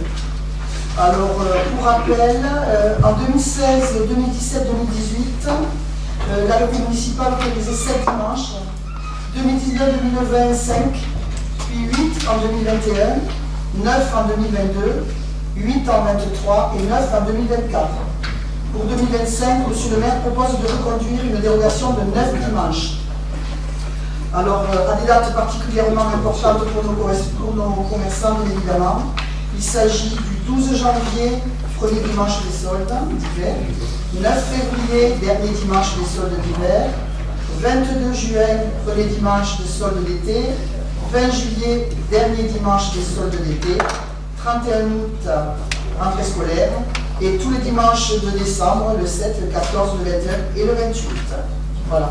En ce qui concerne les commerces de détail d'automobiles, ils ne sont pas concernés par les mêmes dimanches. Ils nous ont communiqué une date de donc les 19 janvier, 16 mars, 15 juin, 14 septembre et 12 octobre qui correspondent à leur journée porte ouverte. Merci. À toute précision, les commerces du centre-ville étant nous sommes une commune touristique, donc ils ne sont pas concernés, ils peuvent ouvrir tant qu'ils veulent et dimanche, ils n'ont pas de restrictions. Ça concerne les commerces plutôt extérieurs. C'est une question. Donc on passe au vote contre, qui s'abstient à adopter. La dernière délibération, Sophie, concernant le contrat unique exploitable pour l'ensemble des services de la commune. Contrat de cession de droit d'exploitation d'un spectacle, proposition d'un contrat unique exploitable par l'ensemble des services de la mairie de Moissac. Monsieur le maire expose au nom du conseil municipal que la ville, à travers ses services municipaux culturels, festivités, programmation culturelle, patrimoine, médiathèque, école de musique, voire d'autres services comme la petite enfance notamment, organise des spectacles sur la commune. Monsieur le maire a souhaité harmoniser les pratiques entre tous les services et constituer un contrat unique qui visera ainsi à mieux encadrer les coûts, prestations, dépenses techniques, etc. Ce contrat pose un cadre juridique sécurisé à l'occasion de la contractualisation de spectacles et d'animation sur la commune de Moissac. Par ailleurs, il fixe précisément les niveaux de responsabilité de chacune des parties ainsi que les cas d'annulation pouvant générer un dédommagement particulier. Il convient d'adopter les termes de ce contrat type. C'est l'objet de la présente délibération. Est-ce qu'il y a des questions? Il n'y a pas de questions. Clément, vous avez passé chaud pour rire.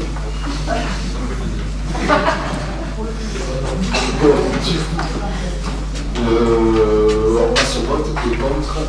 Qui s'abstient? Délibération adoptée. J'en profite pour vous inviter, une fois n'est pas coutume, profitez-en, c'est une fois par an, au petit buffet en salle des mariages. L'intégralité des personnes ici présentes qui sont conviés, et comme nous sommes le dernier conseil de l'année, j'en profite pour remercier à travers les chefs de service et les cabinets derrière nous, l'intégralité des agents de la mairie et du CCAS qui ont œuvré au bon fonctionnement de nos services tout au long de l'année 2024. Je leur souhaite et je nous souhaite à tous un excellent Noël. Reposez-vous bien durant cette trêve et conclusion et revenez-nous en forme pour l'année prochaine. À très vite.